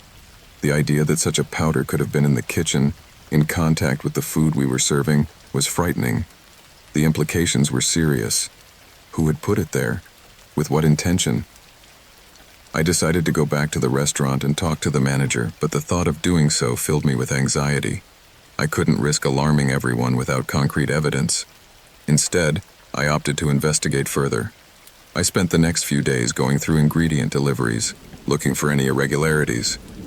Every box I opened filled me with distrust. Paranoia took over. I wondered if someone was sabotaging the restaurant. The tension in the kitchen was mounting. My coworkers began to notice my unease, but I couldn't tell them the truth. The pressure of having to keep up with the restaurant while facing this unknown threat was overwhelming. Every day felt like a game of chess, and I was playing with one hand tied behind my back. One night, while reviewing delivery records, I noticed something strange. A supplier I hadn't used before had delivered a batch of spices the week before. The name rang a bell, but I couldn't remember from where. The feeling that something dark was looming over me intensified. The idea that someone was tampering with the ingredients filled me. I decided to research the supplier. I spent hours searching online and finally found an address. It was a small warehouse on the outskirts of town. The thought of going there filled me with trepidation, but I knew I had to do it. I couldn't let the mystery go unsolved. Arriving at the warehouse, the atmosphere was gloomy. Rain was beginning to fall, and the place looked abandoned. The windows were covered with dust and cobwebs, and a sense of desolation came over me. I approached the front door, feeling that every step was a risk. As I entered, the air was charged with a smell of spices and something else, something I could not identify. The interior was dark and cluttered. Shelves full of jars and boxes were stacked chaotically. I began to search through the ingredients, my heart pounding. The tension was palpable and every shadow seemed to move around me. As I rummaged through, I found a jar that looked familiar. It was just like the one I had found in my pantry. A shiver ran down my spine. The thought that I had been so close to the truth filled me with dread. I decided to take the jar with me and hurried back to my car. The storm was intensifying and the rain was pounding hard. Arriving home, I felt like the world had become a dangerous place. That night, I checked the bottle I had found at the grocery store. It was identical to the one I had taken to the lab. Anguish washed over me, and I couldn't help but think about the implications of what I had discovered. The idea that someone was tampering with the ingredients in my kitchen filled me with anxiety. What else was in that place? What other substances might be hidden? I decided to check social media for information about the supplier. While browsing, I found an online group discussing rare ingredients and their uses. One message caught my attention. One person mentioned a dark jar he had found in his own kitchen with a strange smell. The description matched exactly what he had found. I began exchanging messages with that person, and as the conversation progressed, I realized there was more at stake than I thought. He talked about an underground group that was using dangerous ingredients to create unique dishes. The idea that my restaurant could be involved in something like this filled me with horror. The revelation spurred me into action. I began to gather information about this clandestine group. In the days that followed, the tension in the kitchen increased. My coworkers noticed my unease, but I couldn't open up to them. I had to find out the truth on my own. Finally, a message led me to a clandestine meeting at a bar in town. I decided to attend, feeling it was my only chance to get answers. When I arrived, the place was full of people discussing ingredients and cooking techniques. The atmosphere was electric, but also unsettling. I felt like an intruder in a world I knew nothing about. As I scanned the crowd, I noticed a man in the corner with an intense gaze. He moved confidently and seemed to be the center of attention. I decided to approach, feeling that I had to understand the dynamics of this group. I began to listen to the conversations, and my heart stopped when I heard the name of my restaurant. The man was talking about a new ingredient he had discovered, a dark powder that could transform any dish into a unique experience. The idea that this powder was the same powder I had found filled me with horror. The connection was undeniable. As I listened, anguish grew inside me. What were they doing with that ingredient? What was their true intention? The meeting became more intense, and the man began to talk about a plan to infiltrate upscale restaurants. The idea that my kitchen could be a target filled me with dread. I felt like I was in the middle of something much bigger than I had imagined. The pressure was mounting, and the sense of danger was palpable. I decided it was time to get out. As I headed for the door, the man saw me and smiled at me with a look that chilled my blood. The feeling that I was being watched made me feel vulnerable. I left the bar and quickly made my way to my car. The rain was coming down hard, and my mind was full of confusion. What was I going to do now? When I got home, fear gripped me. I couldn't let my restaurant become part of this dark game. The idea that someone was tampering with the ingredients filled me with anger. I knew I had to act quickly. The search for the truth had become a fight to protect what I loved. That night, I sat down to write a detailed report on everything I had discovered. I needed to document every step, every clue I had found. The feeling that time was running out filled me with urgency. I knew I had to go to the police, but the thought of doing so filled me with anxiety. How could I explain all this without sounding crazy? The next morning, I went to the police station. When I arrived, a sense of uncertainty came over me. I went inside and told an officer what I had discovered. As I spoke, I could see the disbelief on his face. However, I did not stop. I presented the vial, the delivery records, and everything I had researched. The officer took my statement seriously and began asking questions. As he spoke, the tension dissipated a bit. There was a sense that I was finally being heard. After a while, I was told they would look into the matter and keep me informed. The next few days were a whirlwind of activity. The police conducted a raid on the supplier's warehouse. The news spread quickly, and the restaurant became the subject of media attention. Pressure was mounting, and the atmosphere in the kitchen was tense. My colleagues began to wonder what was going on, but I was not yet ready to share the truth.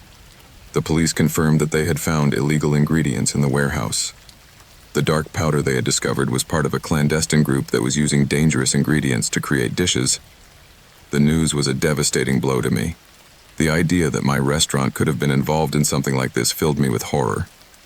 As the investigation progressed, La Brasserie Duval's reputation was shaken. Pressure mounted, and uncertainty loomed over the restaurant. The storm that had started in my pantry had unleashed a chaos that threatened to destroy everything I had built. Finally, after weeks of uncertainty, the police arrested several members of the underground group. The news was a relief, but the damage had been done. The restaurant's reputation had suffered, and customer confidence had been shaken. The fight to regain what had been lost had begun. As I reflected on all that had happened, I realized that I had learned a valuable lesson. The kitchen is a sacred place, a space where passion and creativity intertwine. Mistrust can ruin everything. The search for truth had been a dark journey, but I had come out stronger. The storm had calmed, but the scars would remain. The dark dust I had found in my pantry had become a symbol of endurance. I decided I would never let something like that happen again. Brasserie Duval would be a place where trust and quality would prevail. Cooking is an art, and I was determined to protect it. My name is Ethan Blake, and I am a private investigator.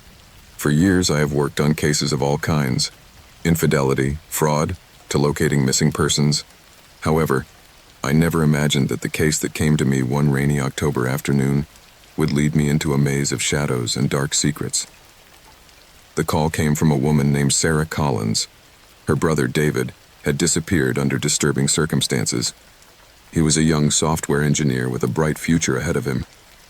Sarah was desperate, and her anguish echoed in every word. I took the case without hesitation, feeling that I could help this struggling family. I began my investigation at the last place David had been seen, his apartment in a quiet part of town. The door was ajar, and as I entered, the air was charged with a strange mixture of loneliness and unease. The furniture was in disarray, as if he had left everything in a hurry. On the table, I found his laptop. The screen was off, but I knew it might contain valuable clues. I plugged the laptop into my computer and started searching. Her emails, her messages, everything seemed normal, until I found a thread of conversation that made me frown. David had been in contact with a group of people who seemed to be involved in illegal activities. The messages mentioned meetings in obscure locations and codes that I didn't fully understand. Unease grew in me, and I felt that this case was more complicated than I had imagined. After checking the laptop, I decided to talk to some of David's neighbors. Most were reluctant to give me information, but an older woman, who lived in the apartment across the street, was more willing. She remembered seeing him out one night, accompanied by a group of men. She couldn't remember their faces, but she mentioned that the music was coming from a nearby bar. That would be my next stop. The bar, called the Black Lantern, was a dark, smoky place. The music was blaring, and the lights were flickering, creating an almost oppressive atmosphere. I sat at the bar, watching the crowd. There was something eerie in the atmosphere, a sense that the shadows hid dangerous secrets.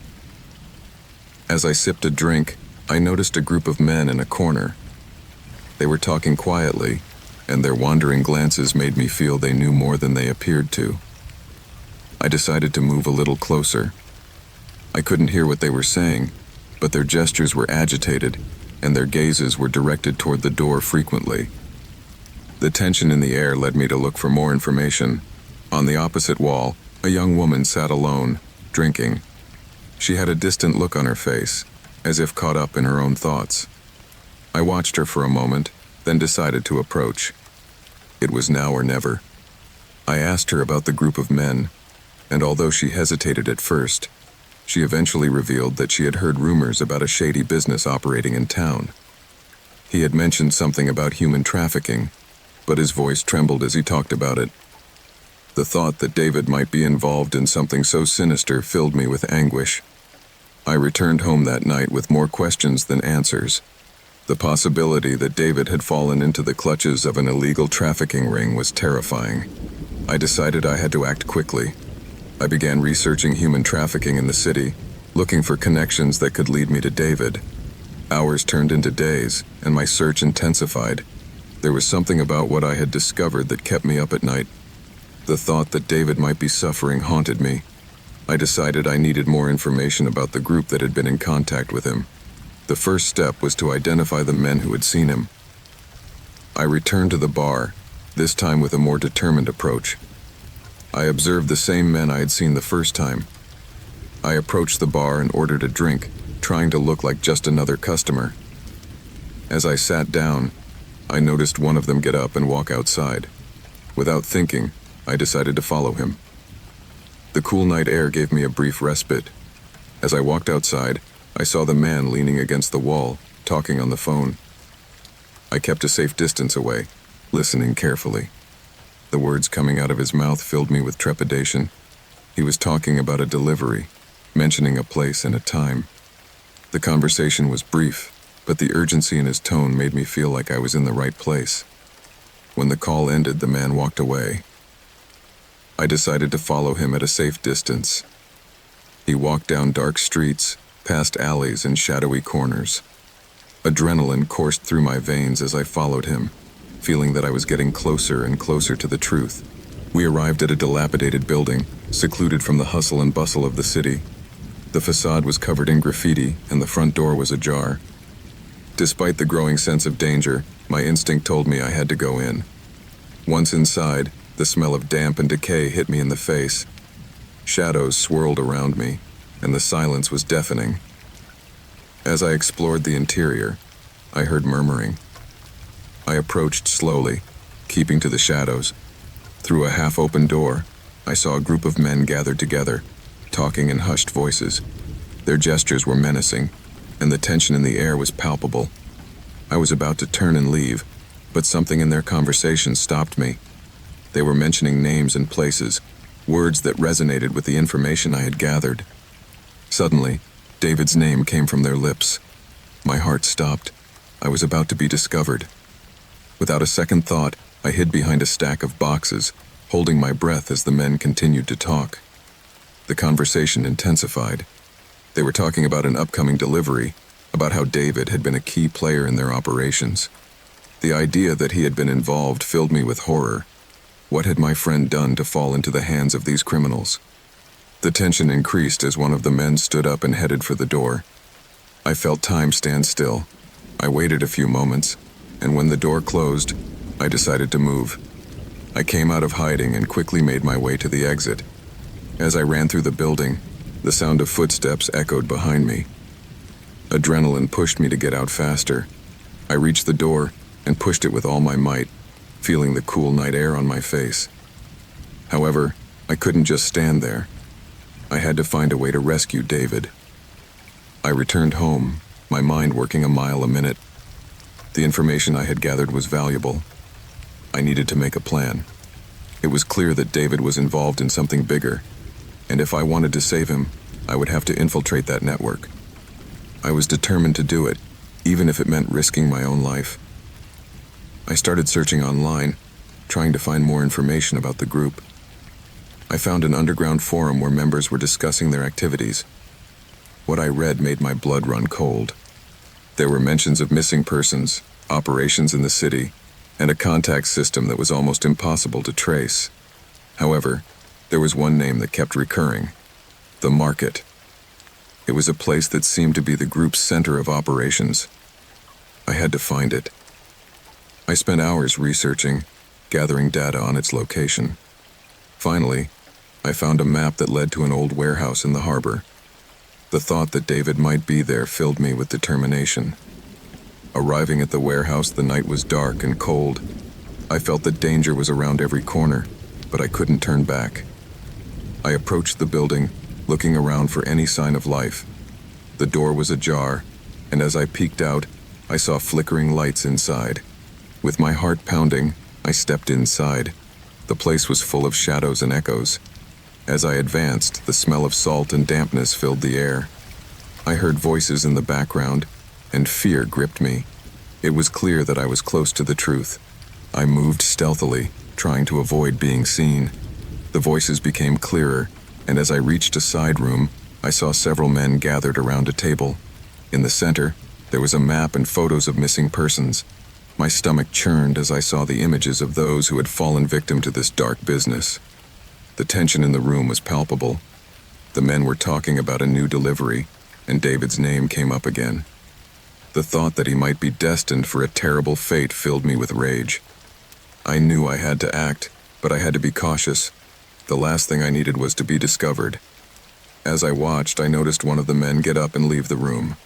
My opportunity had arrived. I slid over to the table, trying to memorize as much information as I could.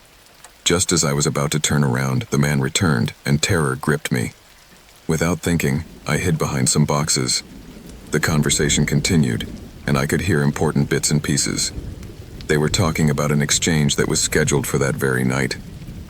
Anguish filled me as I realized that David was in grave danger. I couldn't let that happen. I had to rescue him. When the room fell silent, I decided it was time to act. I moved quickly toward the exit, but before I could get there, a group of men appeared out of nowhere. They surrounded me, and fear paralyzed me. I was trapped. The men began to talk among themselves, and as they did, an idea formed in my mind. I had to play my cards. I pretended to be lost, as if I had walked in without knowing what was going on. As I spoke, I noticed that their attention was focused on me. The tension in the air became palpable. As they were discussing what to do with me, a taller man approached. He had a cold, calculating gaze. He looked me up and down, assessing the situation. I felt like I was about to be robbed of my only chance. However, at that crucial moment, I remembered the vial I had found in the warehouse. It was a risk, but I had to try. I started talking about a new business I had heard about, mentioning the possibility of a collaboration. Their gazes lit up, and curiosity got the better of them.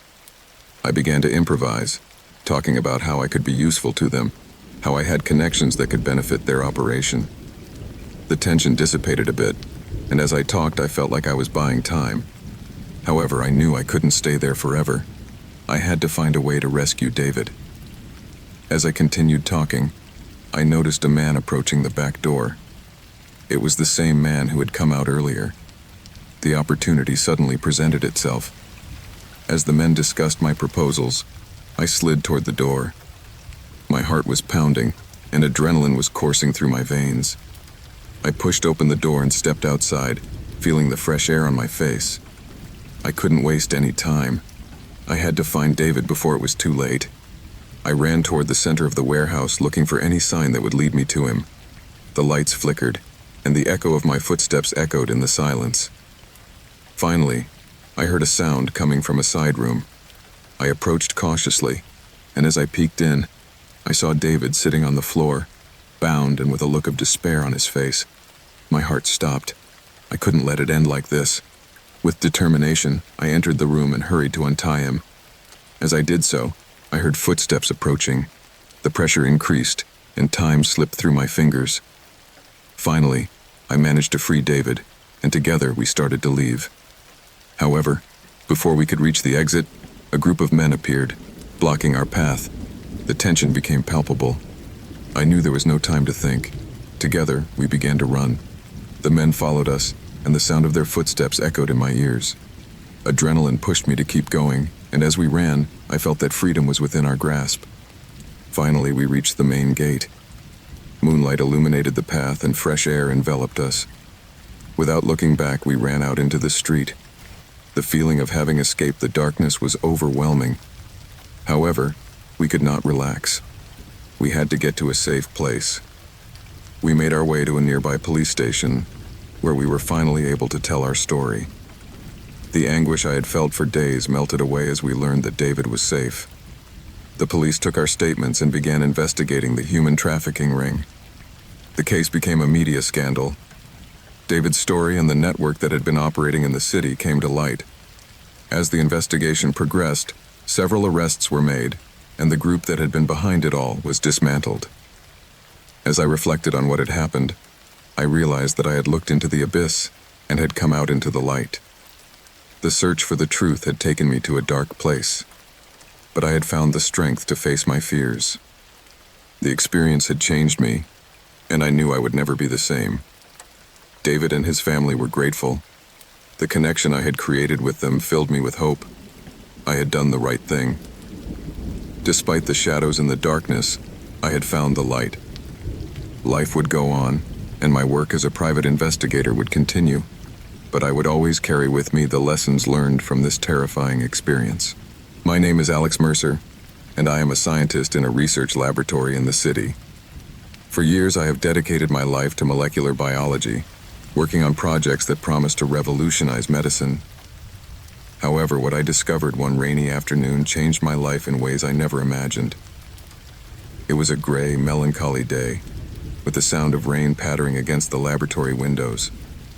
The atmosphere was thick, as if the weather foreshadowed something terrible. As I was checking my samples, I noticed a document on the corner of my desk. It was a report of an experiment that had been discarded. At first, I paid no attention, but something in the heading made me stop. It was a study on the genetic modification of human cells for unethical purposes. The details made my hair stand on end. The document included names of researchers, dates, and results that suggested illegal experiments were being conducted in the lab. As I read on, unease grew within me.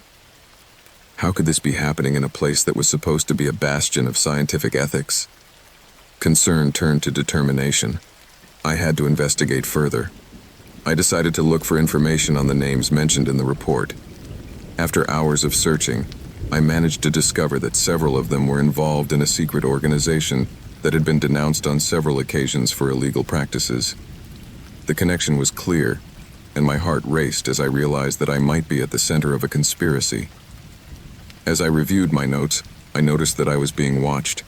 I looked toward the door and saw my supervisor, Dr. William Hayes, standing in the doorway. He had a serious expression, and his gaze was penetrating. I felt a shiver run down my spine. Had he found out I was investigating? I could not let him know what I had found. I continued to work on my experiments, but the feeling that I was being watched did not leave me. The rain continued to fall, and the sound of the water became an echo in my mind. A few days passed, and my research became more intense. I immersed myself in the obscure world of scientific publications, discovering more about the organization and its activities. As I gathered more information, the sense of danger intensified. There was something sinister about the way their experiments were concealed, as if they knew they were crossing a line they shouldn't have. One night, as I was reviewing an article describing an experiment similar to the one I had encountered in the lab, I heard a noise behind me. I turned quickly, but I was alone in the room. The light flickered, and darkness seemed to swallow the space. Restlessness gripped me. Was it my mind playing tricks? Or was someone else there? Despite my growing anxiety, I decided I couldn't give up.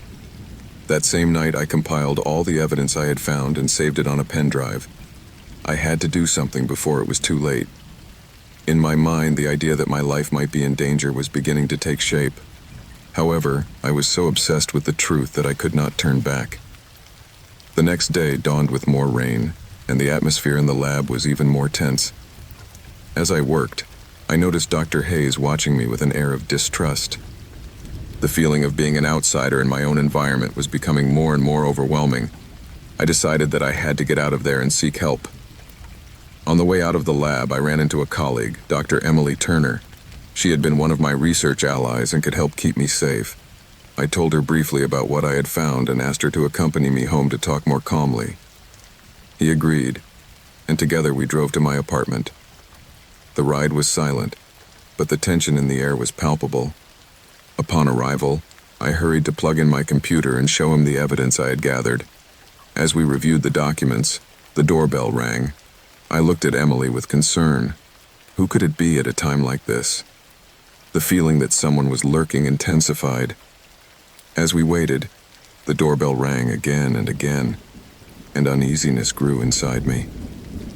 Finally, I decided to look through the peephole. My heart stopped as I saw the figure of a man in a dark coat with an unsettling look on his face. There was no time to think. I quickly turned to Emily and told her I had to go out the back. Just as we were about to do so, I heard a loud knock on the door. The man's voice grew louder, and the words he was saying were threatening. Adrenaline was coursing through my veins. I knew we couldn't stay there. We walked out the back door and into the darkness of the night. The rain was coming down hard, and the sound of the water covered our footsteps. We ran through the deserted streets, but the feeling of being chased did not leave me. Every shadow seemed like an enemy, and the echo of our breaths resounded in the silence. We found refuge in a cafe open 24 hours a day. We sat at a table in the corner, trying to calm our breaths. The rain was still falling, but at that moment, my mind was focused on what I had discovered. I had to act quickly. As we discussed our next steps, I sensed that something wasn't right.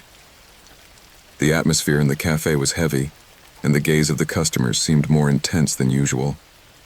Just as I was about to mention my concerns, I saw the man in the dark coat walk in. My heart stopped.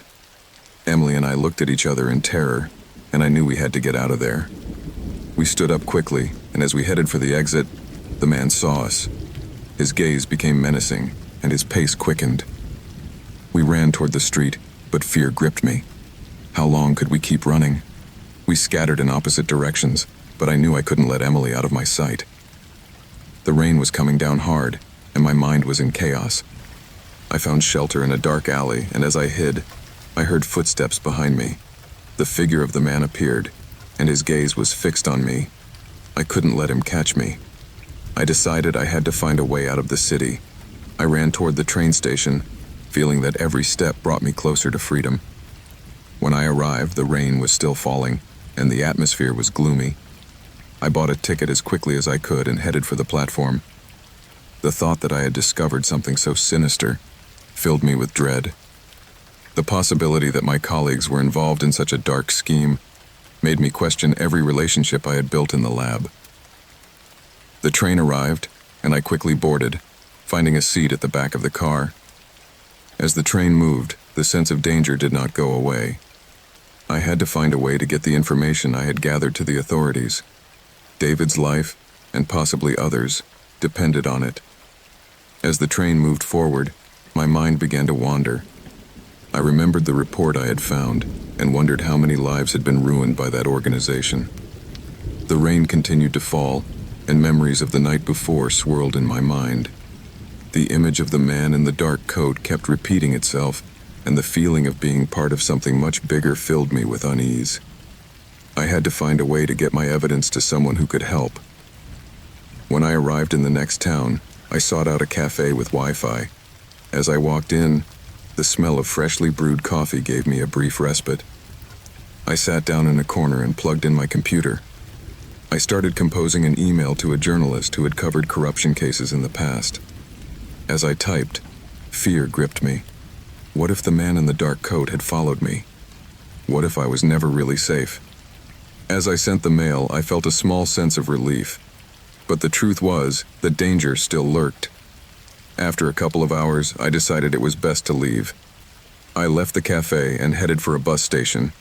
I needed to get as far away from the city as possible. As I waited for the bus, I noticed a figure approaching. My heart raced as I saw the dark coat again.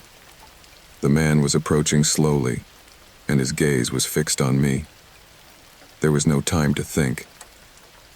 I ran for the station door, but he caught up with me. The confrontation was quick. I felt his hand close around my arm, and in an instant, my whole world vanished. The struggle was brief, but intense. I managed to break free and ran for the outside, but the sound of the rain hid my cries for help. I knew I had to get out of the city, but I couldn't let them catch me. As I reached the street, I saw a cab pulled over. Without thinking, I jumped in and told the driver to take me as far away as possible. As the car drove away, the rain continued to fall, and my heart was pounding. The feeling of being chased wouldn't leave me alone. I reached a small town where I decided to stay for a while. The rain had stopped, and the atmosphere was calmer. However, I knew I could not relax. I had to find a way to make the information I had discovered public. I began to look for someone I could trust. In town, I met a local journalist, Laura, who was interested in corruption cases. I told her my story, and although she was skeptical at first, she soon realized the gravity of the situation. Together, we began to work on a more in-depth investigation. Laura and I spent days gathering information. The rain had returned, and the gloomy weather seemed to reflect the nature of our investigation. As we dug deeper, we uncovered more connections and more names that revealed a web of corruption that extended farther than we had imagined. The day came when we were ready to publish our story. The tension was palpable. I knew this could put both of us in danger, but I couldn't let fear stop me. The truth had to come out. As the article was shared online, my heart was pounding. We hoped the exposure would stop those behind these illegal experiments, but the feeling that we were still not safe remained. The next day, the news exploded. The story had a huge impact on the scientific community and the media. The organization was investigated, and several arrests were made. Deep down, however, I knew this was not over. As I reflected on all that had happened, I realized that I had looked into the abyss and had come out into the light. The search for truth had taken me to a dark place, but I had found the strength to face my fears. The experience had changed me, and I knew I would never be the same. The rain was still falling, but now it was a soothing sound. Finally, I had succeeded in doing the right thing. Although the road ahead would be difficult, I was determined to keep fighting for the truth, no matter what the cost.